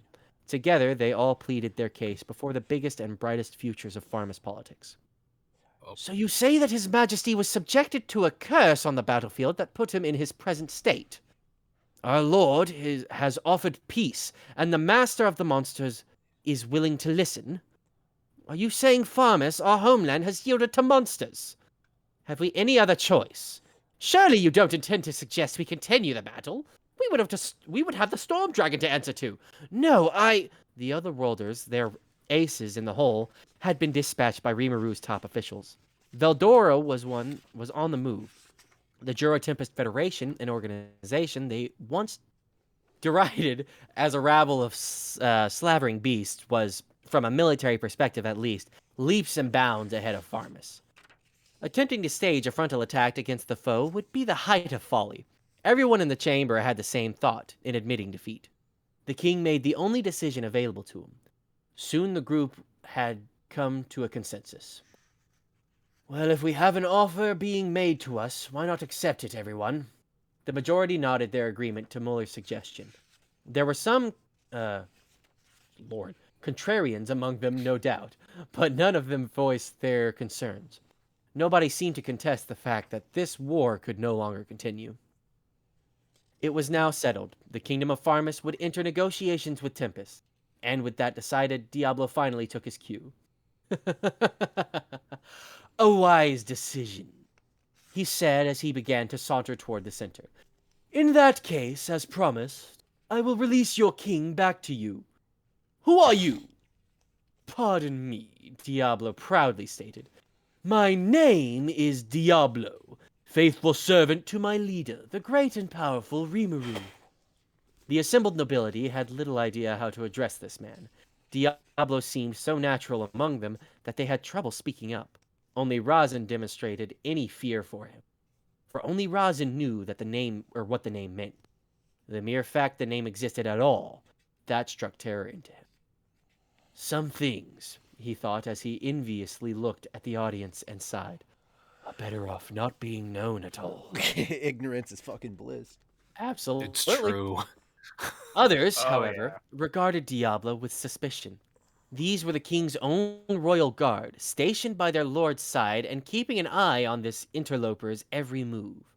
Finally, when he was just about to reach the throne, they stopped in his way, only to be completely ignored as Diablo continued tracing a path to the gruesome box atop the seat. The guard was now visibly angered, but nonetheless frozen in place. Even if they wanted to speak, none of them could. By the Free Guild's reckoning, each knight in this guard rated an A-. Pardon me. Not quite a full A, but certainly above a B. One could even call them the strongest of Pharmus' remaining force left behind in the castle to keep the rest of the administration well guarded. They numbered 100 strong, there in the chamber, and none of them could move an inch. It wasn't anything Diablo actively did to them, it was simple terror. Their well-honed survival instincts told every one of them how much of a danger Diablo was. Very good, he said as he greeted the sight with a smile. No need for anyone to die needlessly, am I right? So he continued until he stopped at the box that contained what was left of King Edamaris. Calmly, he took a full potion out of a pocket and poured it straight into the container, and without anyone noticing, he simultaneously undid the binding curse placed by Shion on its contents. The resulting transformation was dramatic. The moment medicine made contact with flesh, the king was back in the robust shape everyone recalled. Diablo's scheme was a roaring success. This king, whose malady had been thought of as incurable by the men assembled, was back to normal in an instant. The attending doctors and sorcerers all yelped in surprise. What is that potion? It is a full potion, he gently replied. A specifically refined creation of my homeland, the most potent of all restorative treatments.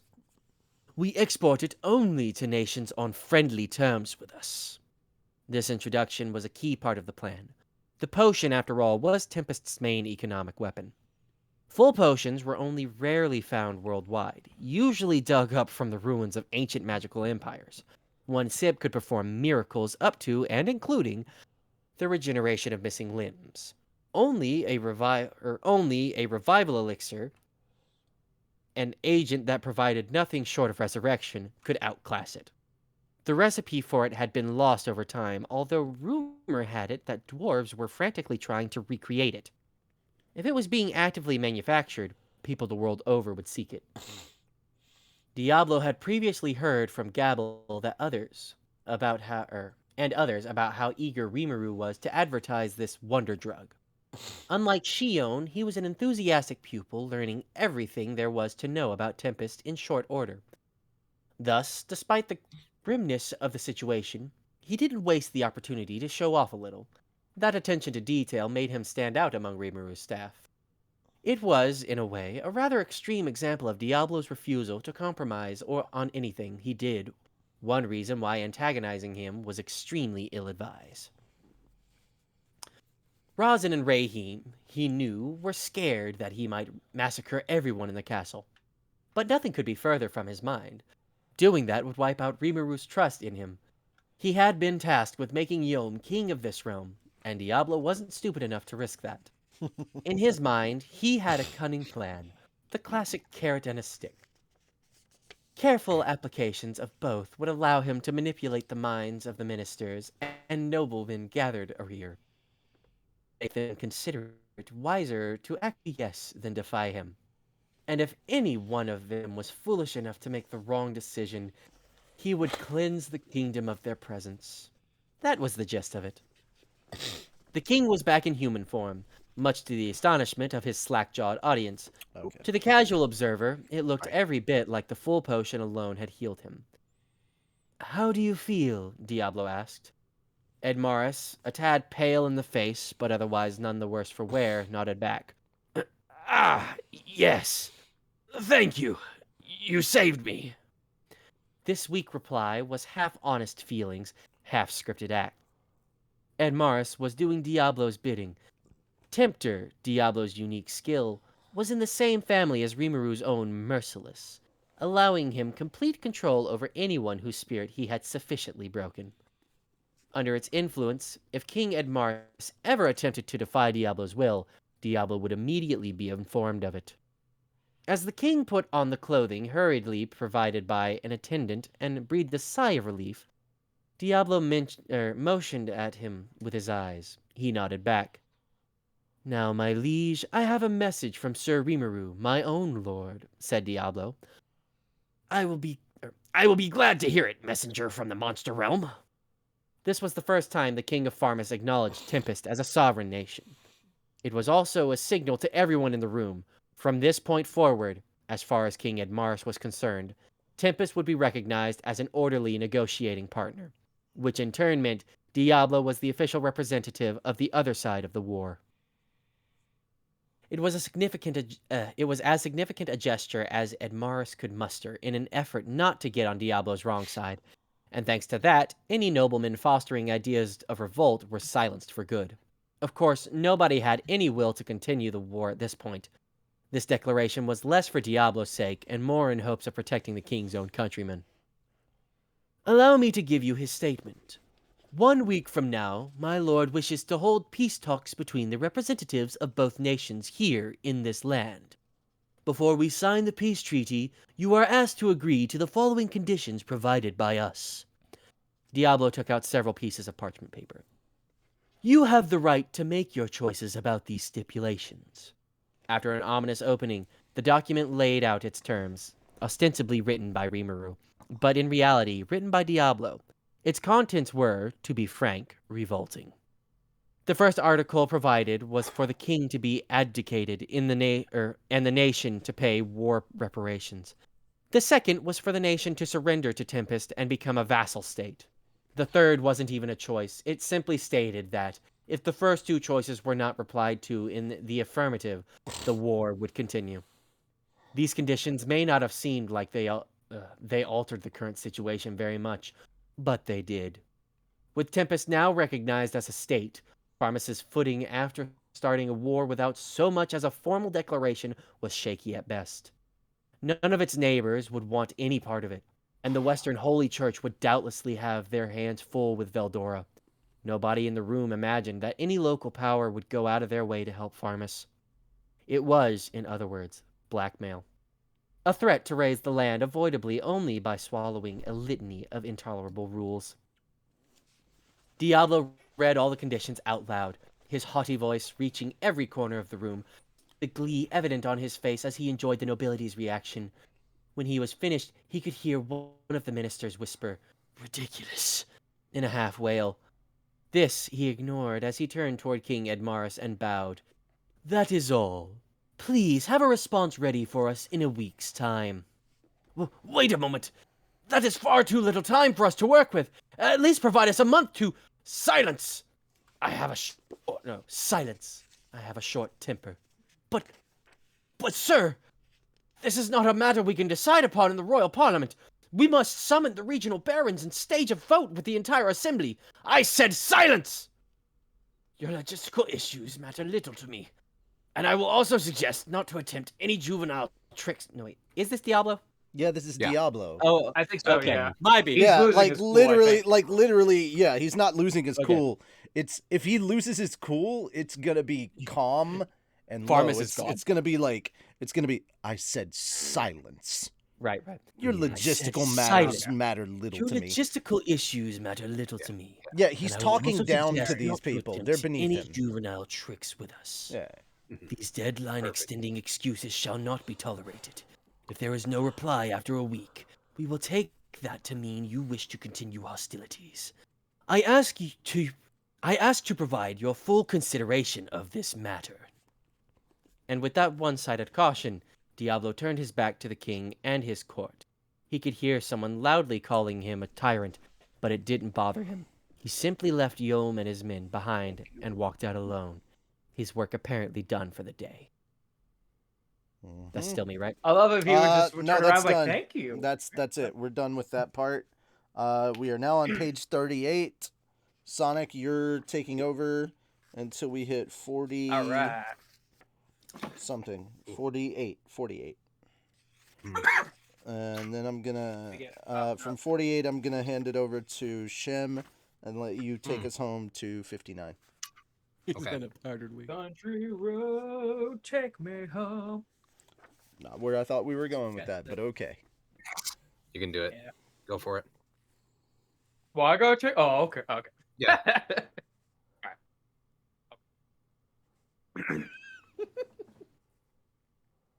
Something funny? Yeah, I'm reading the chat, and one of them said, "Why does his yeah, mobile you were voice the sound like old Team Frieza 4-Star thing? Frieza?" Come on. And with the powder wig, yeah. All right. Yeah. After he was gone, King Edmus officially called for a session of the royal parliament. Edmars. With all nobility required. Oh, Edmars, sorry. Yeah, that's his King name is Edmars officially called for a session of the royal parliament, with all nobility required to be present. This was set for 3 days, and from turning page, just barely enough time to bring them all together, even with the aid of magic. But such were the stakes. If Diablo's deadline was 1 week, the nation had to take action. Time was of the essence. The appeal had to be made to all of them, or to them all. At once, the king's attendants sprang into action. The room echoed with the clamor of activity as they began and to prepare for the meeting as Edmus watched exhausted. Do you all understand the situation? He asked his closest ministers feebly. Before the nobles arrive, we will need to declare on a direction. I will offer my views tomorrow at another location. I would like to hear from all of you as well. Also, sorry to cut in. Doubt. It's Ed Morris. Just so you know. Ed Morris? Sorry. Did I do it again? Yeah, not Edmus. Yeah, you did it again. So. I gotta get a couple times. It's fine. I mean, honestly, when it comes to Sonic reading, I've just given up. He's gonna mess up some words. It's okay. It's fine. You're good. I'll just. we didn't get through it, so I'm gonna. Yeah, sorry. Go ahead. I'm gonna rush through it. Sorry. It's fine. Yeah.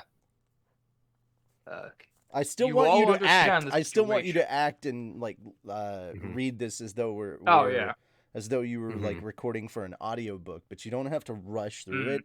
I'm just saying, we tend to play around a lot, and so I'm just sitting here tick-tock, because it's already 10:15 here, so no, that's fair. Yeah, we're good. And we're gonna keep going until we finish this chapter, but we're not far. We're not that far at all. We are this much. That's what we've got left. It's not much at all. We're good. Yeah. We can do it. We go for it, dude. You can do it. Yeah. Do you all understand the situation? You in chat, do you all understand the situation that we, the readers, are currently in? He asked his closest ministers feebly. Before the nobles arrive, we will all need to declare on a direction. I already read this. There was no doubt that Farmus was hurtling headlong towards its doom. Now was no time for infighting with the bureaucracy. The parliament was going to be a wild, confused meeting that much was certain, which made it all the more important that everyone was on the same page beforehand. That, the king thought, as he silently firmed up his resolve. And so we can keep the casualties as low as possible. The next day, the king and his group reconvened in another meeting room. These were all trusted confidants, the only exception being the What the heck was that? My brain. The only exception being the Marquis of. I'm sorry, I blanked on that again. Marquis. Marquis. There we go. Yeah, Marquis. You don't. Yeah. The S is silent. Marquis. Yeah. So yeah, sometimes with the silent ones it gets me. The That's fine. most powerful among the court's neutral elements, and his associate, the Earl of Hellman. Hellman. Right? Hellman? Yeah, sure. Hellman, there you go. He's mayonnaise. He's Hellman's. Not Hellboy, but Hellman. The Earl of Hellman, conveniently located next to the Earl of Sandwich. Good. Yeah, Ed Morris began by summarizing the events that led here once more, his audience silently listening on. Rosin and Rayhan. Oh my gosh, these names. Rayham? Close. Yeah, close enough. Yeah, like say Rayham, names are gonna be Rayham, or okay. It's what it is. It is what it is. Yeah, had already covered this territory, but the horrifying truth of it all still crashed upon the ministers like a tidal wave. My liege, Merler asked, is it all true? I mean, about Veldor being revived? The king nodded. It's just the way Razin and Brahim put it yesterday. But the sole problem I face now is which condition must be accepted out of the three offered. That, and I also wish to deliberate over how to handle future events. As he implied, nothing should be left on the table in this discussion, and soon options were flying in all directions. The forest of Jura that Veldor protects is a forbidden land. Not even the Western Empire has tried to lay hands upon it. It would be a fool's errand to tackle it on our own. Too true. There is no path to victory for us. Any further belligerent activity. There we go. Sorry. The way it's phrased, I thought that was just the end of that, and then activity would spell the end of our nation. Indeed. The question, then, is how to approach conditions 1 and 2. I refuse to let us be colonized. How could we let the monsters rule over us when our own positions haven't even been guaranteed? That's not necessarily true. I doubt we will see any further wars, for one. Ridiculous! The landholding barons of the kingdom will hardly allow such nonsense. It will mean civil war. Correct page. Which I suppose, is what the monsters want to see. And what of the king's abdication? Sorry. Abdication. Yeah. And the fuck. What is going on with me? Fuck. And the reparations? Yeah, reparations. Have you seen what they are asking for? It will collapse our finances. 10,000 stellars. Almost want to do stellas. There. No. The I just imagine Arash from Fate as stellas over and over and over again. Just poor man. The equivalent of 1 million gold coins. A good fifth of our annual tax revenue. Outlandish. But think about it. Isn't that not preferable to the end of our kingdom? That is it. They are honorable enough, at least, not to demand every coin in our coffers. So there is nothing to be done but accept their terms? I see no other way out. No. King Edmus listened in on the silence as his ministers and nobles deliberated, keeping his thoughts to himself. Beautiful. As sweet as a young girl, but such an overwhelming presence in person. This Reamer, Lord of the Monsters, he is a fearsome demon indeed. Merely thinking about him makes terror erupt from the bottom of my soul. There was no way the king could put his own majesty above him any longer. The fear in his heart made the thought of defying him unthinkable. He had been rendered helpless, a cube in a box, forced to devour his own limbs. He never wanted to experience that again. And now he had to convince the ministers to see things his way. In his mind flashed images of defeat and the assorted types of torture he had endured. In between, the monster town, far more order than he had guessed. The birth of a new demon lord and the resurrection of the storm dragon. It was all the truth, and Edmus knew it was a bitter defeat for him, or it meant bitter defeat for him. Stained by greed, he had made a terrible error. If he had approached on friendlier terms, perhaps they could have worked together in a far different situation. But time for that was gone. No further errors could be allowed. Diablo advised him that he was free to respond to these 3 conditions in any way he wanted. In other words, his reply didn't much matter. Diablo's goal would be met either way. Instead, King reasoned that his duty was simply to keep the fallout to a minimum, and that was the approach he took as he gathered his thoughts. The choice for number 3 was given.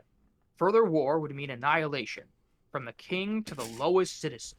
The second question was more worthy of debate, since it meant the people's lives and livelihood would be guaranteed. The glimpse he enjoyed of the monster's town skyline were still fresh on his mind. He had even seen adventurers among them, smiling and laughing with their monster friends. Turn the page. Perhaps it wasn't so bad a fate after all. Edmus enjoyed the fantasy for a moment, but quickly dispelled it from his mind. It could never happen. No one would trust him, and no one would trust in a monster. Really? No one would trust in a monster. Sorry, the phrasing of that was a bit weird. Not unless they saw that city for themselves. I laughed it off as the ravings of a madman myself. The nobility had a duty to keep their people safe. Really? Really? The nobilities keep the people safe? Whatever. If they opt for unconditional surrender and life as a vassal state, it could overturn the entire nation. The neighboring kingdoms would resist, no doubt, and that it was doubtful that revolution would pass parliament. A king had the right to force his will upon his subject. I said it right, and then I second guessed myself. Sorry. Of course, but the assassination attempts would no doubt come along shortly after. So far, question 1 offered the most obvious decision.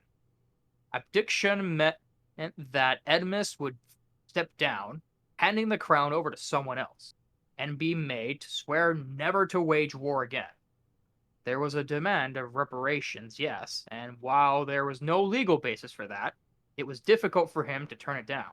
It would lead to a much faster and cheaper peace than continuing this war would. There was no guarantee that the monsters wouldn't pile on more demands later, but with these two in particular, he could tell they were a solid aim in mind. Diablo had extensively interviewed King Edmus, and as he did, he made it clear that Yom would become the king of a newly established nation.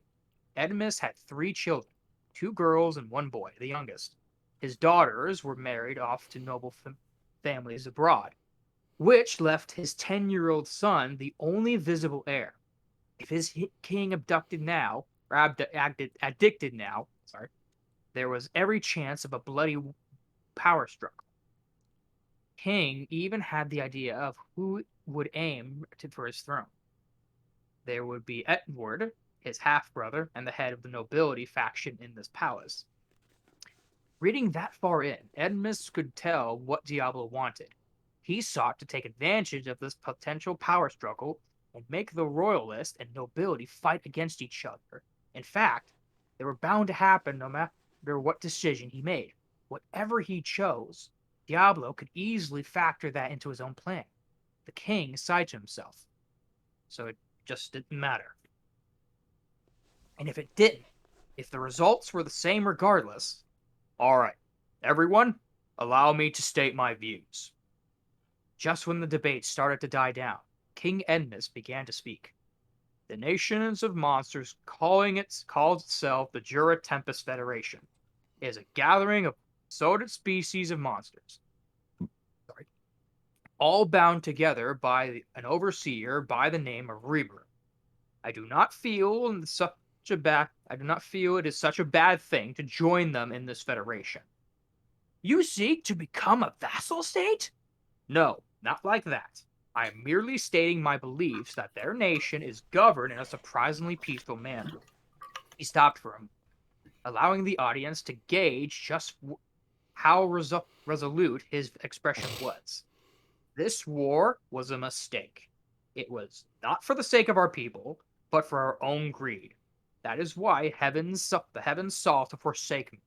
Price of what made Eldora, page, rise from the dead and spread the seeds of disaster came across Farmus. If I had followed the Marquis of Mirror, am I saying that right? Marquis? Marquis. Marquis. The S. The Marquis of Miller and the Earl of Hellsman's advice, none of this would have happened. Miller time. We've got Hellman's Mayo and Miller time. So there's so many different things. It's like, It's okay. The names are complicated sometimes. So. Doesn't help that I have a cough drop in my mouth to keep from coughing because allergies. It's all good. Go on. My liege, please, none of this. We are unworthy of your great modesty, your majesty. Thank you, the king said, nodding in heartfelt appreciation. There is no longer a second chance for us. None. Thanks to Sir Rimuru, Lord of the Monsters, I stand here before you now. There is no next time. One more incorrect decision, Flames of War will extend not just upon us, but upon all of our people. Upon all our people. My pride and honor no longer matter. All I want, at the very least, is to ensure my people will not be engulfed in those flames. What can we do to steer things in a better direction? What will make our people happier? That is what I want us all to consider. The ministers froze in surprise. Their cold, calculated king, always putting his own profit ahead of everything else, admitting to his mistake and calling upon his advisors to come up with a better idea. Their shock was understandable. They all looked wide-eyed at their king, reflecting upon their own thoughts, selfishness within them. They used pride or whatnot as an excuse to protect their own assets. It was now all too obvious to them. Every last one of them stood up and kneeled before their king. My liege, Miller said on their behalf, we apologize. We were foolish. We must seek out a better plan for our nation and for our people. The rest of them shouted out, here, here, as their heads touched the floor. Must have really been bending over. Wow, they're really flexible. The talks continued well into the ensuing night, as Yom and his team were invited to participate as advisors. I think that's where Shem takes over. Oh, the dot. Yeah, sorry. Yeah, I saw that. Yom I believe I did a. Actually, I think you guys may have gone one page further, but that's okay. Okay. Really? I didn't see the dot before. Yeah, in the Kindle, there's a little dot above the I believe I did a fairly good job. I believe I did a fairly good job. Wait, hold on. That's not where I'm at. Let me see. I believe I did a fairly good job of shaking them up. Is that the line? Nope, you still keep going. Yeah, go for it. Go for it. Oh, yep. Interesting. Yeah. I just see a dot on mine, so that's why yes, okay. But you're not quite at the spot where I wanted you to stop at yet. Yeah, my thing's probably different than yours, so. I was fixing to say, I didn't remember saying any Great Sage stuff. No, there's a dot there. It's just that we're going to keep going past that one. Yeah. That was my bad. Mm-hmm. I thought that was the one. Just keep reading. Okay. We're all good. All right. I believe I did a fairly good job of shaking them up, Diablo reported, smiling. Whoa, wait a second. There was so much I could comment on there. I hardly knew where to begin. But I suppose the biggest issue was you showed them that thing. I did, sir. I thought it was the best to instill fear in their minds. Wow, he showed it to them. That meat cube. Shion acted awfully proud about it. Not that I did anything to encourage her. No crap, they were scared. Man, if this was all before my slime reincarnation, I totally would have been blowing chugs. That kind of impact that thing had. Ugh. Like, this is a total demon lord territory I'm stepping into now, isn't it? I try to keep a clean image, and now that's being replaced with something downright terrifying. What's done is done, I guess. But still, mixing the terror with the relief seems like an easy way to earn their trust in us. At least, even if it's an approach, turning page, the Yakuza would use. I hopped off Shion's lap. Some tea in human form sounded good. I needed to relax and switch gears a bit. With regards to peace talks, my lord, I have requested 10,000 stellar coins in reparations. Yeah. There we go. Get into character, I spat out all the tea in my mouth. 10,000 stellars? I mean, yeah, I did. It asked him to use our reparations as a wedge to drive between the king and nobility, but that was a figure beyond unreasonable. It divided so far from reality, or deviated so far from reality, that I wasn't sure the neighboring countries would even see it as fair at all. Bartering was still its preferred method in trade in this world. Currency was the norm in population centers like, oh god, Blummed or Inglesia? Please, I'm butchering. Forgive me. Blumend, Bloomin'. I believe. Blumend. Yeah, Blumend. it's pronounced. Yeah, Oh, it's Blumend and like the color Iglesia. blue. Yeah. And Inglesia. Okay, so say it like I'm saying, like it's Spanish, the word for English. Maybe. Yeah. Inglesia. That helps. Yeah, it helps. Bluma or Inglesia. Okay. But over in the farming villages, people could go their whole lives without seeing anything more valuable than a silver coin. In other words, money had a lot more value here than I originally gave it credit for. One copper coin was worth about 10 cents.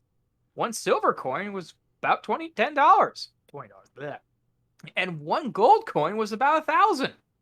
That was the general understanding I worked with. But even that only applied in the big cities. In real life, the difference were even starker. Yeah. Excuse me. For example, your average laborer in the city earned 6 silver coins a day, 150 per month, around $1,500. In the village, meanwhile, you wouldn't even make 100 silver a year. That's less than 1,000 to live off. The economic disparity in this place is nuts. Of course, there weren't as many divisions.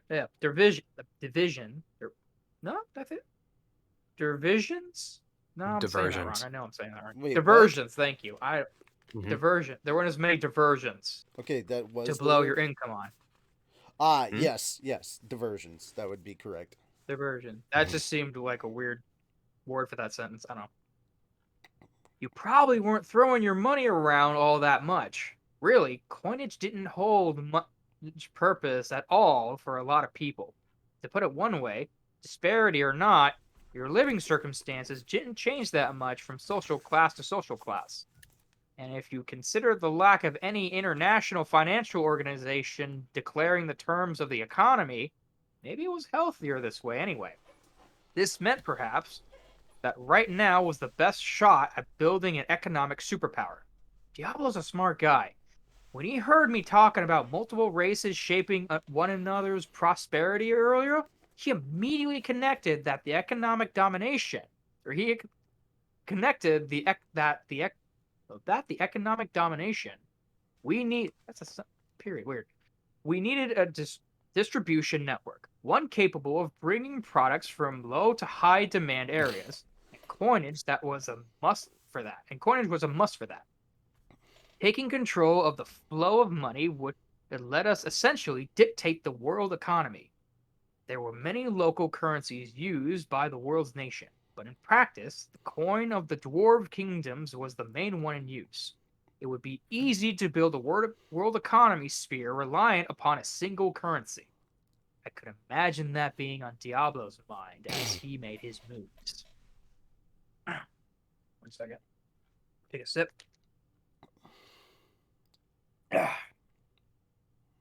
Getting back on topic. Despite my initial impression, it turns out that the money in this world was treated more like 1 copper equals $1, 1 silver equals $100, and 1 gold equals $10,000. 10,000 stellar gold coins then meant that we were asking for war reparations in the tune of 10 billion. This wasn't Japan. There wasn't as much stuff all over the place. No great need for a national budget to be that massive. Thinking along those lines, the figures we asked for were astronomical. Don't you think that's going way too far? I mean, we could basically sum this whole thing up by saying, my name is Diablo, and I am once again asking for your financial support. What? I'm not asking. I'm not asking for your financial support. Give me your money. Yeah. Give me your money. Just give him the wig. Just give him the blonde wig. The blonde. I want to see I was Diablo gonna say in that wig now. he does seem more like Trump than he does Bernie. Yeah. Oh dear. So should I do a Give Trump me your money. voice when I do Give Diablo me your money. voice? No, don't be that mean to Diablo. You fair. shouldn't pick on I'll treat demons with Diablo like with that. respect. That's fair. I'm sorry. I'm sorry. Don't Diablo, be mean to forgive me. demons. Don't rip out my heart, please.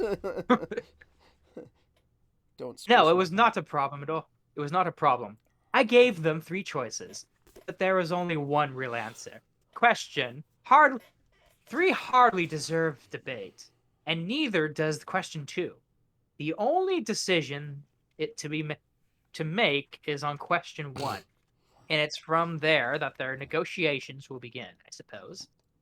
He then added with a laugh, as much as I like them to go up my way on question 3, however, he was right. There was only one real choice. Would they try to take us down on the price? Nah, they weren't that dumb.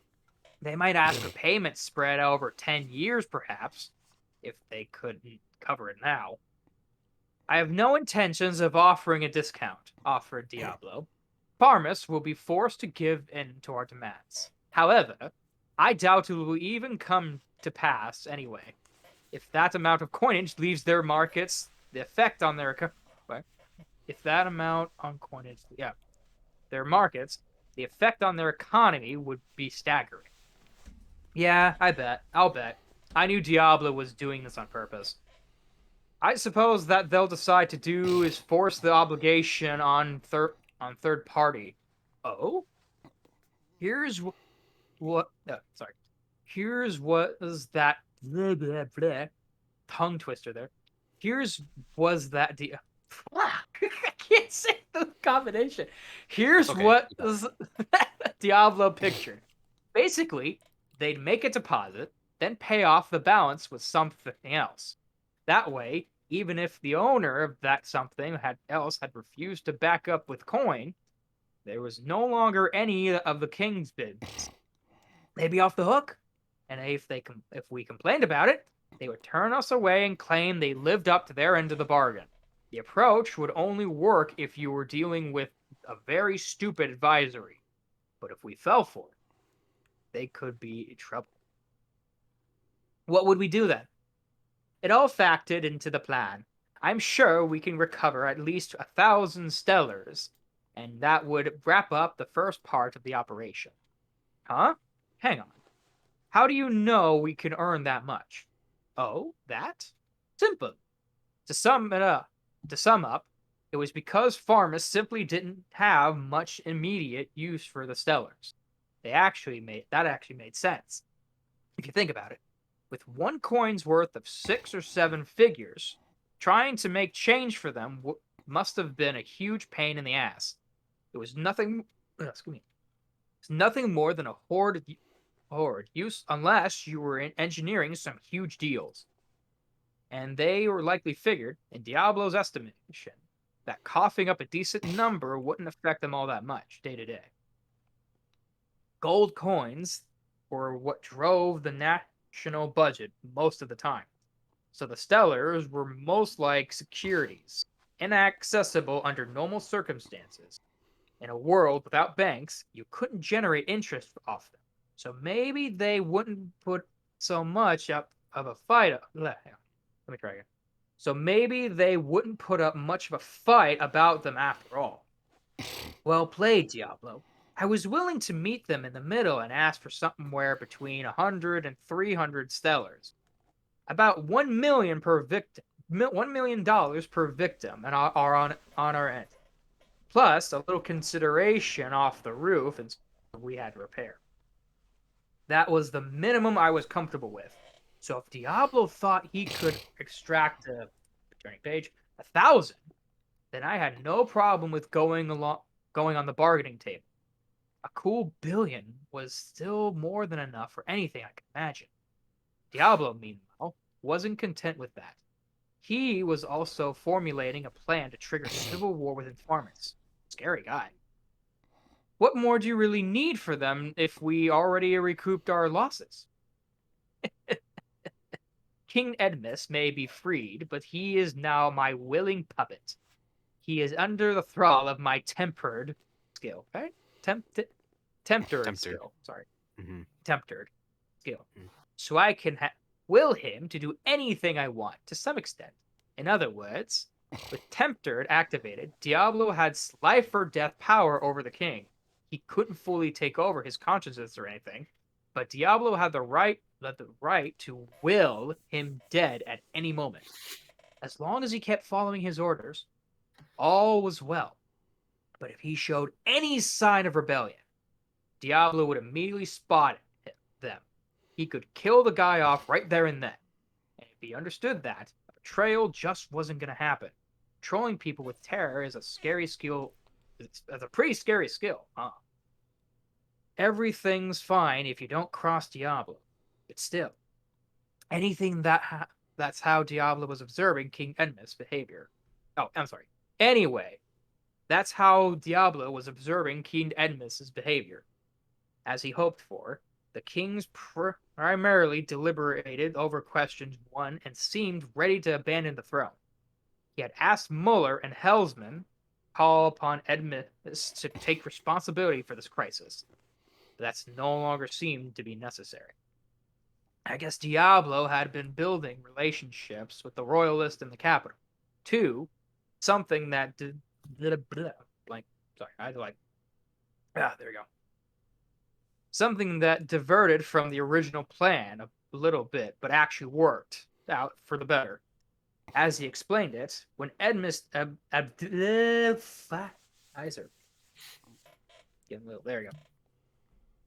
abdicated, the foundations of the power he built goes with him, and with that, it becomes easier to pin the blame for everyone on him. With the royal king's corpse dead by your hand, Diablo told me, there is no one left to protect the royal family. Right now, antagonizing the nobility spells death for Edmus. He'll have to answer their every need, at least on the surface. Nobody was around to speak for the king. The nobles wouldn't hesitate to take advantage of that, which goes for the third party Diablo mentioned. War would be the only thing to come from that.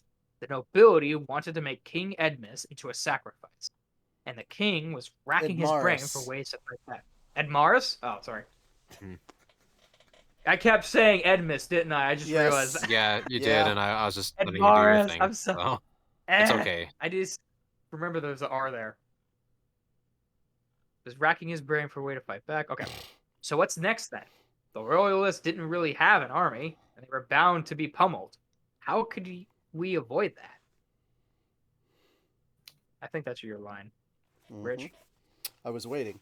Understood. The best approach would be to bring in Yom's force and retain a cooperative relationship. This would allow for... Oh, right! Yom's connected with me. Edmaris knows I want him to become the king. And if he makes concrete moves towards that, maybe an immediate handover of the crown wasn't too realistic. But if we could frame it as Gnome saving the king's life, perhaps it could look... Perhaps it could look like a ruined turning page royal family passing the torch on to another generation. So the king's gonna take Yom and us as his ally. As his allies? Diablo beamed. Yes, a very wise assertion. Oh, I was right? Huh. Having us as an ally would give Edmaris? I'm trying to make sure I'm saying it right now. Yeah, you're good. Edmaris, a force that made his royal knight corpse look like a bunch of kids. The nobility carried away and assuming that had an easy win, would be slaughtered at the hands of Yom the champion. I'm saying Yorm right? I'm saying that name right? Yom. Yom. Yeah, okay. Mm-hmm. I thought I said it a little differently there, so that's why I asked. So should we give Yorm more resources? We should. Razin, who is under my control, has been instructed to contact us when the time comes. So I hope I can count on you for that. That's Diablo for you. He got all his men at work so he can kick back and relax. He was taking the motto, be prepared for its most elegant extremes. To its most elegant extremes, sorry. Razin, though, huh? This super great guy, the protector of the kingdom and all that? Guess that didn't matter, Diablo, but no point dwelling on that. So can Norm beat them? Thought, though? What if some other pretender to the throne forms an alliance with the neighboring kingdoms? I am having Sir Fuse and King Gazelle pressure their governments not to intervene. I think that's a possibility we can safely ignore. If it does come to pass, however, I will enter the battle myself, so don't worry. All I could do was nod at his supreme confidence. Diablo's totally intent on staying behind the scenes, isn't he? Crazy to think he's basically letting all these other people take down an entire kingdom for him. Raphael was also telling me the chances of an alliance were dim, so I had no complaints. I gave the kneeling Diablo a pat on the shoulder. All right, I'll leave that to you. Let me know if anything happens. Yes, my lord. I assure you that everything is in good hands.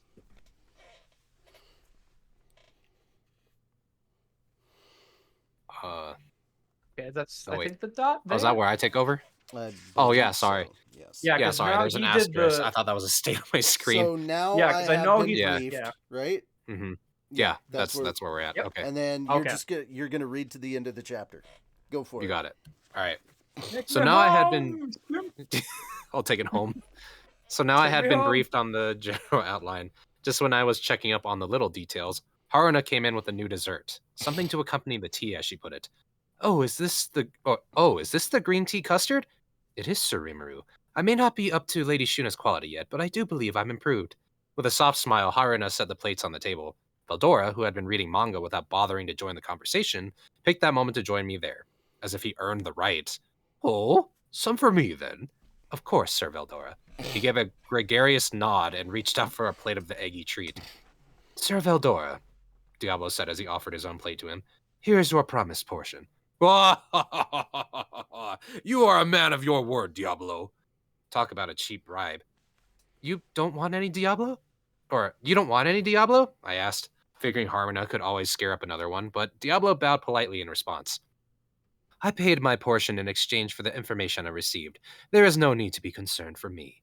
What a gentleman, a man of his word indeed. Although I didn't see why custard was worth making such a big deal about, but if that was what Diablo preferred, well, more power to him. Oh, well, all right. Still, I said, changing the subject, it's funny how you came back right in the middle of Walpurgis. We must have passed right by each other. He was gone when I left at midnight, after all. I figured we couldn't have missed each other by that much, but... Oh no, my lord. After I was done threatening King Edmaris and his court, I traveled across the farm's countryside to investigate its financial situation. I wanted to make sure I hadn't overlooked anything in my plans. But then Sir Veldora ordered me back here. What a thorough fucking butler. I know, he's fucking on it, dude. That sounded important. Yeah, just Veldora rose to his feet, almost knocking over his chair. I have an errand to attend to. Hold it right there, Veldora. I rose quickly, grabbing him by the shoulder. Wait, I can explain. No, you can't. Stop getting in the way of people's work. I confiscated the custard from Valdora's overeager hands, ordering Haruna to exempt him from dessert privileges for a while. He could cry about it all he wanted. That's sad, but I couldn't let this pass. I swear, you can never let your guard down around this guy. Maybe it was fortuitous that in the end, but what with Valdora stopping by Walpurgis and lending a hand, that didn't matter. If I let this slide, who knew what nonsense could arise next time? It's a good thing that capable Diablo was around to handle matters. But what if Veldora had bothered one of my other friends with his self-centered requests? Made me shudder. The Storm Dragon giving out orders would mess up the whole chain of command I had going. That's why I made damn sure he checked with me next time before trying anything like that again. Fortunately, Diablo had no other pressing business in Farmus, apart from the peace talks 5 days from now. He had delegated his authority to others for the rest of the work, so for now he was fine serving me. As your butler, he said, I couldn't think of abandoning your side. That made Shion wince, but I had to hand it to him. So, about those peace talks. Oh, you think I ought to attend too? No, sir. I can handle things well alone. I always found it reassuring during high-stakes meetings to have my boss in attendance, but to a born achiever like Diablo, it wasn't necessary. In fact, as he put it, my presence at the palace would crush the nobles' will to fight. I didn't exactly know what he meant by that, but I was sure things were safe in his hands. For now, at least, I felt assured that the whole Farmus invasion thing could be filed into a cabinet in the recesses of my mind. And then everything went exactly as Diablo pictured it. All the nation's nobles gathered at the palace to hold a session of parliament. This one was far more intense than last, and the king and his ministers looked deeply troubled. Even the members of the anti-royalist contingent were visibly distressed, adding to the electricity in the air. We are here today, the king began, to discuss our campaign to dispatch Tempest. I regret to inform you that the Storm Dragon wiped out our forces on the battlefield. The only survivors were Razan, Rayhem, and myself. We were defeated. The explosive report sent shockwaves across the meeting hall. The brutal state of affairs in Farmus, as explained by the king, was unbelievable enough, but what he had to say next subjected him to withering criticism from the nobles, which was to be expected. He was, after all, declaring that he would accept the monsters' conditions and offer them war reparations to the tune of 10,000 stellars. That's madness! 1 stellar is 100 gold coins! We're going to gift them 1,000,000 gold? Why would we ever pay such a ransom to a horde of monsters? I refuse to let this happen on my watch. And even if we emptied the national treasury, would we even be able to cobble together that much cash? Given the role of stellar gold coins as a sort of physical bond certificate traded among nations, most realms rarely had even 100 on hand. The land of Farmus was large indeed, but maybe they could scare up 1,000 if they wanted to. If this was to be paid in regular gold coin currency, the logistics behind the delivery gave the nobility understandable pause. If this was a nation they had formal relations with, the debt could be paid with a broad assortment of goods, but those were terms they couldn't offer to a brand new nation, much less one run by monsters. Either way, it was sure to be a major blow on Farmus's economy. Diablo knew that 10,000 stellars was an impossible request. Of course the nobles would complain about it. To them, who hadn't set foot near the battlefield, they could never truly understand the threat. There wasn't enough awareness among them that the future of their nation was at stake. It, therefore, did not take long before their complaints morphed into a drive to continue the war. Indeed, surrendering to their forces would be absurd. We have no guarantee that our adversaries would honor their promises and keep their hands off our people. Our only option is to resist through the bitter end. I would gladly stake my pride to say that our forces could easily defeat a dragon that has only just awoken. With Veldora as our opponent, the Western Holy Church will not stand by idly. I imagine the beautiful, talented Hinata will take action. Oh yes, the captain of the Crusaders. She's a vixen, a cold and calculating one. But we can always count on her at times like this. The Holy Church. These motherfuckers. It's like, oh, she's a vixen. I was like, she would chop your motherfucking head off and not shed a tear. She wouldn't even blink, dude. She just... First and foremost, that would happen. Secondly, very importantly here, oh boy, they think they can take out Veldora? Please. I know, that's adorable. Adorable. You're not even taking Rimuru. I love how me and Shim are on the same page with that. They're not even taking Rimuru's army into account. But again, I mean, the whole thing is they haven't learned the truth yet, and they're about. they're not gonna learn the truth, but like shit's gonna come down from the pipeline. They're still entertaining this thought that they have a chance, and then somebody's gonna show up with news, and it's gonna shit all over their ideas. I can't wait. That's gonna be great. Spoilers? Because literally it's coming up. It's happening, I believe, before this chapter ends. Good. Yeah. We're reading it. Yep. The Holy Church is known across the land for being Veldora's mortal enemy. Don't forget about the hero. Ah, yes, Lightspeed Masayuki of Inglacia. Exactly. The strongest hero of them all. A man who slew his foes before they even knew what happened to them. I'm certain he will show Veldora in short order that Lightspeed is no mere nickname. Yes, that's the spirit. We'll clear those monsters away in the blink of an eye. The nobles were growing restless, bragging about all the impossible things they would accomplish. The objective to them was theirs for the taking. They just wanted someone else to take it for them, of course. The royalist ministers watching began to feel terribly awkward. It reminded them too much of when the king first broke the news to them. Some visibly reddened as they sighed in despair, while others silently reflected on what their leader must have felt back then. King Admaris, to his credit, understood what was running through the minds of the nobles he had assembled. The Warhawks were doggedly interested in preserving their own interests and no one else's. They didn't care about Farmus itself, nor the lives or property of the people who dwelled in it. Their supreme serene confidence stemmed from the fact that they had no intention of really fighting for it. The king knew it would turn out like this. The landed nobility here had yet to grasp the reality of it all. They had tasted none of the terror.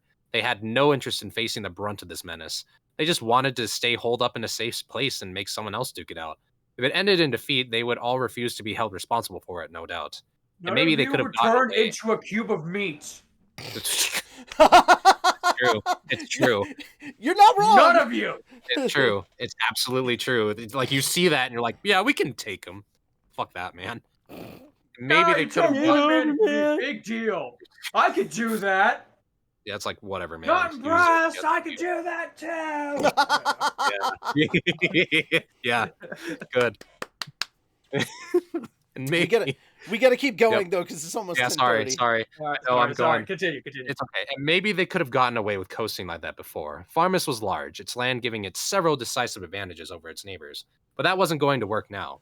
Putting the screws to nearby nations wouldn't accomplish anything, and besides, their foe was a catastrophe-class monster who laid waste to an entire army single-handed. The nobles' rage continued, most of them shouting for the king to shoulder the blame. The royal family should pay reparations out of their own pockets. The monster's demand must be refused. Farmus must prepare itself for total war. In a way, they weren't mistaken, but they were missing a vital point. Farmus had already lost most of its internal ability to fight, something that, perhaps, they were refusing to believe. When this was pointed out to them, some turned white with horror, while others brazenly challenged any affront. Just as King Admaris feared, the nobility refused to work as a coherent group. As the parliament grew more chaotic, Edward, the king's half-brother and leader of the anti-royalist nobility sect, chose that moment to speak. My brother, your majesty, even if you abandon the throne, you cannot avoid your responsibility. Is a king as proud as yourself truly admitting defeat so easily? Edward, listen to me. We are pitted against Veldora. The Storm Dragon, my pride, compared with his tyranny, is a mere pile of ashes. You will never see me willing to face such terror again in my life. Or if it is such a matter of pride to you, well, you take up the fight. I will not stop you. But I do not believe that it will result in nothing more but more blood on your hands. No, my liege, if everything you are claiming is the truth, are you not attempting to flee the nation by yourself? There is no place to flee to, you simpleton. This is exactly why I intend to pay the money and abdicate the throne. Just as he aimed to pursue the king's responsibility, Edward found himself stunned into silence by his brother's uncharacteristic vigor. If I do not abdicate, the king continued, lowering his voice, then Farmus will become either a colony or a state at war. Are you all right with that? It will mark the end of this nation. But simply surrendering to this monster force, Edward's voice slowed. His mind still refusing to accept the facts, he was interrupted by the timid voice of Lord Hellman, speaking up just as the meeting hall grew quiet. Here it is. I have to really hammer this up. May I hate to break up the parade. Yeah. No, hold on. I received these documents in the morning today. Its content is so vital to this question that I wish to share it with all of you, right now. He had on him a declaration from the Kingdom of Blumend, In it, the nation reaffirmed its support for the Land of Tempest and criticized Farmus's failed campaign. It was, in short, an attack on Farmus. Where does such a tiny kingdom get the nerve? As if they would have said anything if we won. They think they can enjoy the last laugh, don't they? The bad news for the fuming nobles didn't end there. The Minister of Trade then reported receiving a similar announcement from the Dwarven Kingdom earlier. This made even the most hardcore of the Warhawks demur, their words growing weaker by the moment. Blumend may not be a concern, but if the armed nation takes action, that bodes very poorly for us. Do you think King Gazel will maintain his neutrality? The issue, the Earl reasoned, is less that and more the power of his words. As a vital trade partner, it would be bad for us to anger their king. Keep in mind, this shit is back to back. Blumend? Yeah, it just keeps happening. It's Blumend that it is the Dwarven Kingdom, and now they're getting their final missive from the guild. And this is the one that's really cool. Seals a nail. A gloomy silence fell over the meeting hall, only to be broken by a pale-faced soldier barging into the room at full gallop. Sir, we've just received an emergency report from the guild. Despite the fact that a top-level legislative meeting was being held, none of the guards stopped him. That was thanks to the authority allowed by the top-secret vital emergency transmission dossier in his hand. Dossier.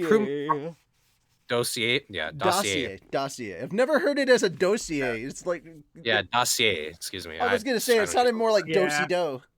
Yeah, dossier in his hand. The prominent label made I have a even the do-si-do for you. Yeah, made even the most contrarian of the nobles fall silent. This level of secrecy was authorized only for special S-grade dangers.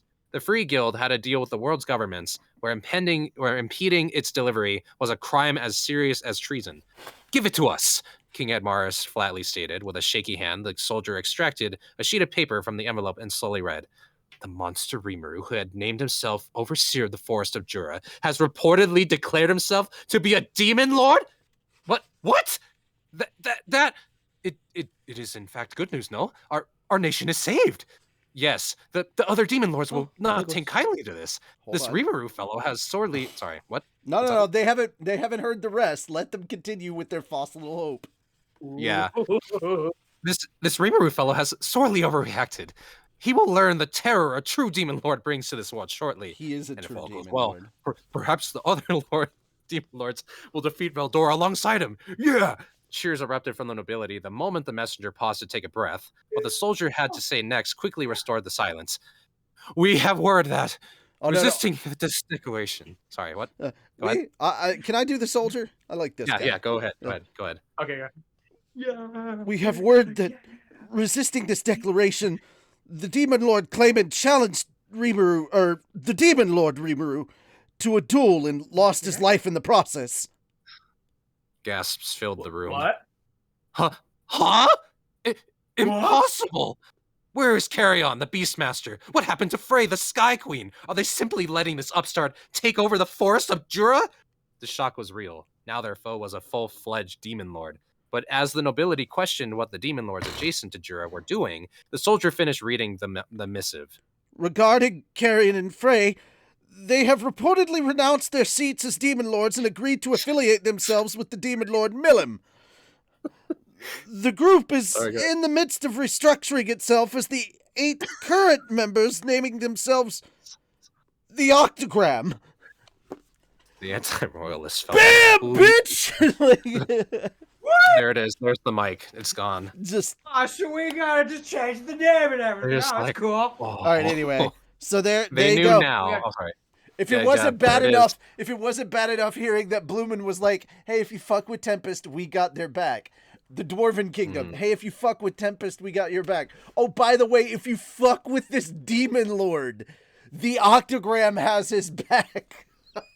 Just sliding the last demon lord. Also, this is literally how it was sent out. Guy sent a missive to the Free Guild and had them disperse it, and literally this is being sent to every nation simultaneously. Stretch, read all that. So is New this demon lord, Rimuru and the Octagram. absolutely massive news? I mean, let's not forget that one of the things that Rimuru has been very, very worried about kind of already has been taken care of, because right now the demon lords have a non-aggression pact with each other, And oh my god, who is the god of the Church of Luminism? Could it be Luminous Valentine, the Demon Lord? Ooh, yep. Yeah. Oops. Didn't he just get killed in the last chapter? Luminous? No, she No, did not. no. Valentine got his, that's different. They might be thinking of a different person. He was, all right, here's the thing. Roy was killed, and he was the stand-in as the Demon Lord Valentine. Yeah, so Luminous the maid chick, the actual real Demon Lord Valentine, is Luminous Valentine. Yeah. I missed that between the weeks. Yeah. Yes. Here's the thing that you need to know. There's a set of twins. One acts as the Holy Pope, and the other acts as the Demon Lord, and that's how they kind of balance the religion, where they worship Luminous, and they're all vampires. There's a bunch of like ancient high-level vampires that don't actually need to feed on blood. They can just literally feed on the worship and adulation of humankind. Nice. Yeah. And they only need a little bit of it to sustain themselves too. It's crazy. How nice. I wish I had that. Yeah, imagine like be a famous YouTuber for that. You just lock yourself in a room. That's literally. Sure. I mean, I think we just figured out how Paul Rudd keeps his dashingly good looks. It's just the adoration of people gets drained out. From speaking of which, the teaser trailer stuff for Ant-Man Quantumanium has been leaked. Yeah. Somebody, obviously with a cell phone leaked it. And probably my best thing is, of course, at the end, is the encounter with Kang. And literally Scott Lang is like, I don't know if, I don't think you understand who you're dealing with. I'm an Avenger. And he looks up, and Kang looks up and goes, you're an Avenger? Have I killed you before? It's like, God damn. He looks up and goes, what Avengers? And then what Avengers? I have my book here of Avengers, and each timeline, I don't see you in any of the timelines of Avengers I've killed. Oh, no. He's Ant-Man. Yeah, I guarantee that's not one you miss. Anyway, sorry to interrupt. Let's finish up. We got a few more pages and we can be done. Yeah, I got this. They knew now that their adversary Rimuru was part of this new octogram. Even the royalists, tipped off to this news in advance, looked tense and nervous. No matter how many times they heard it, the report was so difficult to believe that it drove them to silence as well. It seemed the source for this report was the Demon Lords themselves, who all signed a directive disseminated to the guild. There was no questioning its veracity. The Demon Lords were all so powerful, there was no need for them to resort to tricking the human race to fulfill their needs. With a slow, solemn voice, King Edmaris spoke. Did you hear that, everyone? Veldora is a threat, but this monster Rimuru is another one entirely. A monster beyond all imagination. One who apparently made short work of the Demon Lord Clayman. Have we had enough debate yet? I have already made up my mind. I will abdicate the throne. It was foolish for me to proclaim this was for our nation's sake when I had barely any clue about the foe we prodded. It was my mistake, driven by pure greed. If only I had taken another approach, perhaps they could have been good neighbors to us. But the king's reasoning. The funny thing is, he's right. Yes. If they had done that, they could have been great neighbors. Like a great neighbor, Falmus is there. Like the slow settling of this is all in my head. Like a good neighbor, Tempest is there. That's true. It's like any time you need a great life insurance policy. Oh man, I got it. My sister got in a bad wagon wreck. Like a good neighbor, Reaper's there with his full potions. Yep, there he is. Just need to whack a guy. Like a good neighbor, Reaper's there. Yep. No evidence. What evidence? Right, anyway. Yeah. The king's reasoning, his departure could help build a new relationship. None of the nobles listening to him voiced any disagreement. Now they understood. The only way forward was to do what King Edmaris said.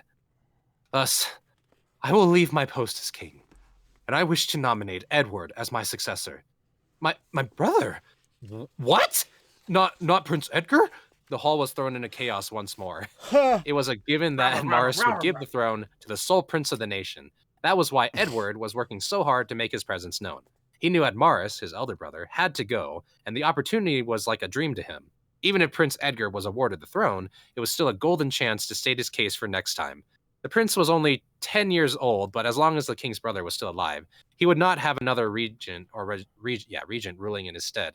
If, Edward thought, he could plant the seeds of uncertainty and doubt in the nobility's minds, he could make them think that he was the only viable choice for the throne, at least until Edgar reached adulthood. Now that had all been taken care of for him, he smiled in front of the throne.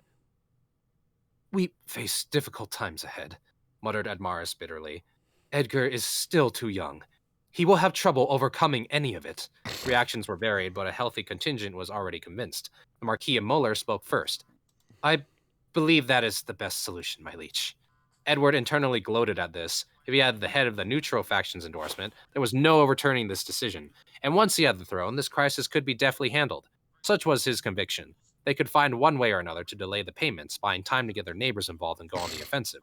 As the anti-royalist nobles proposed to him earlier, they could even form a cross-humanity alliance of sorts, bringing paladins and heroes together to fight for the entire world. And maybe none of that would be needed at all. A new king meant a new administration, and there was no reason why that government needed to follow the old one's agreements. They could declare the debt null and void, and that would be it.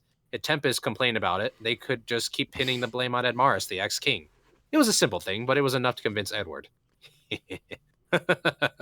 "This nation will reach new heights of prosperity under my rule." He smiled broadly, basking in the glow of his newfound power, never realizing that this, too, was all part of the script. The session proceeded more smoothly from there. Yep. Problems were brought up. Adjustments were made down to the last detail. By the end of the day, they had a final outline that was approved by a unanimous vote for use in the peace talks. Said talks came all too quickly, as did the signing. Several days later, the great nation of Farmis, with all its proud history, had signed an armistice and a peace treaty with the Jura Tempest Federation. On the surface, Farmis had recognized Tempest as a nation, and while formal relations were a ways away, they could no longer flout international law when dealing with them. At the same time, Tempest was not a member of the Council of the West, the Western nation's primary legislative body, so even if Farmis did stage another invasion, there was little anyone could do to legally stop them. Tempest had attained nation status only in the most basic of definitions, but this treaty proved, once and for all, that this new country called Tempest could defend itself. It was led by the demon lord Rimuru, who boasted the Storm Dragon as a key ally, and in just over 2 years, he had laid claim to the entire forest of Jura. Whatever he was a non-human brilliant beyond any human measure. Considering that, no nation dared to open hostilities with Tempest. Compared with the potential profits waiting to be reaped, the projected losses were just too great. It could even knock out the attacking country entirely. From that day forward, Rimuru began to be treated as an impenetrable leader, a disaster-class demon lord, and thus, without major difficulty, the first part of his plan was completed. Exactly as Diablo had pictured it. And there we go, ladies and gentlemen. That is chapter freaking 1 in the books. In the books, just done. Yep. One and done. One and done. We'll be and back the prologue. In the prologue. We'll be back for chapter 2 next week. Thank you guys so much. I'm sorry I'm kind of rushing through this. Really quickly, I want to get everybody's thoughts. What did you guys think about this? Because this is all brand new information for you guys, right? This is great. Yeah, it was like, woo. So how are you feeling? How are you feeling about the aftermath of this Season particular? Seeing the follow up to season 2, and how eager are you for? How eager are you guys for season 3 now that you're seeing this? Keep in mind that the movie that's coming, on board. The movie that's coming up is its own original story, but it is being written by the by Fuse. So it is being done by the original light novel author. Demon lords keep the masses in check by clout alone. Behold the power of clout. It's true. I want season 3 now. Yeah, so it's coming. Bro, oh Lord, it coming. Bro, we haven't even gotten to the crazy political intrigue shit. Okay, just know that. Okay, so all the issues that are going down with the Farmis Kingdom are something that's gonna get resolved, and then there's also there's gonna be the issues with the church in Hinata. All that's gonna get resolved as well. So that's what this whole book is. Because, I mean, she's literally on the cover. So Hinata's coming back. And I think you guys are really going to enjoy it. Once, too, here. Yeah, dude. Hey, So real quick, all of that stuff is this book. Yeah, go for it. Go for it. Tell us what you thought.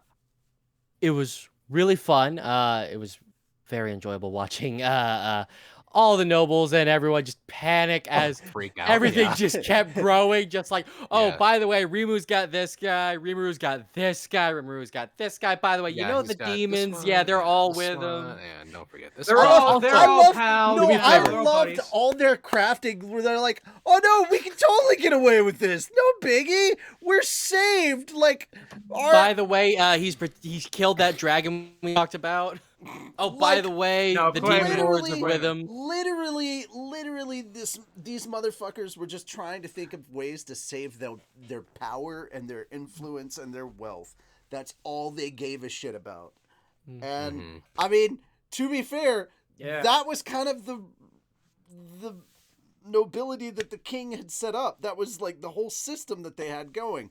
It's kind of like if an actual powerful god being came down and decided, hey, you know what? Maybe the United States should actually have representative democracy.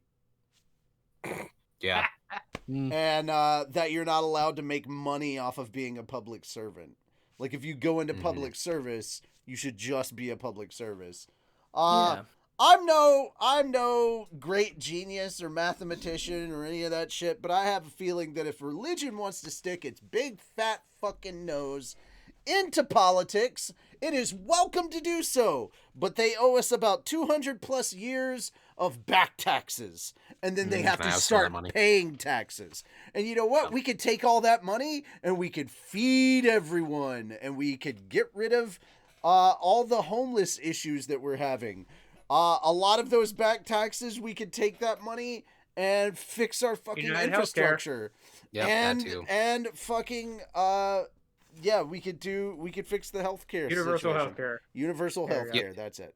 You know, All right. the stuff that actual Christianity stands up for, you know, that'd be cool. Yeah. Just saying. Just saying that if Christ were to actually show up now, he would be branded. He would be branded a liberal. As it is. Liberal. Yeah. I'm sorry. What kind of Jesus are we talking? Christian Jesus, or Republican Jesus? Which Jesus? Sorry, because I get confused. Anyway. Yep. Anyway. Also, That's real why quick, we believe in Rimuru, because cookies. I believe. I put an image in shitpost that's actually relative to this. I saw. Yeah. I saw the noble freezer. Yeah. Yeah. Guys, thank you so much. Noble freezer. Guys, thank you so thank much. you. We will see you next week for more slime. I hope you're looking forward to it. I am. We will have D&D this Wednesday. We will have D&D. Next up is going to be, if we do Fan Friday, I don't know. It's kind of up in the air. I don't know what games we're playing, but I will see you guys again Sunday and Saturday for more of Volume 15 of Mushoku Tensei. We're getting really close to catching up now, man. Volume 18 just came out, and we're closing in on getting that one done. And then, of course, we've got Anime Church coming up this Sunday. So I already posted the first topic that I think we should cover for that one. So we'll get to that. That having been said, guys, thank you so much. We will see you later. You guys. You have a good night. Yeah. Bye, guys. Take care.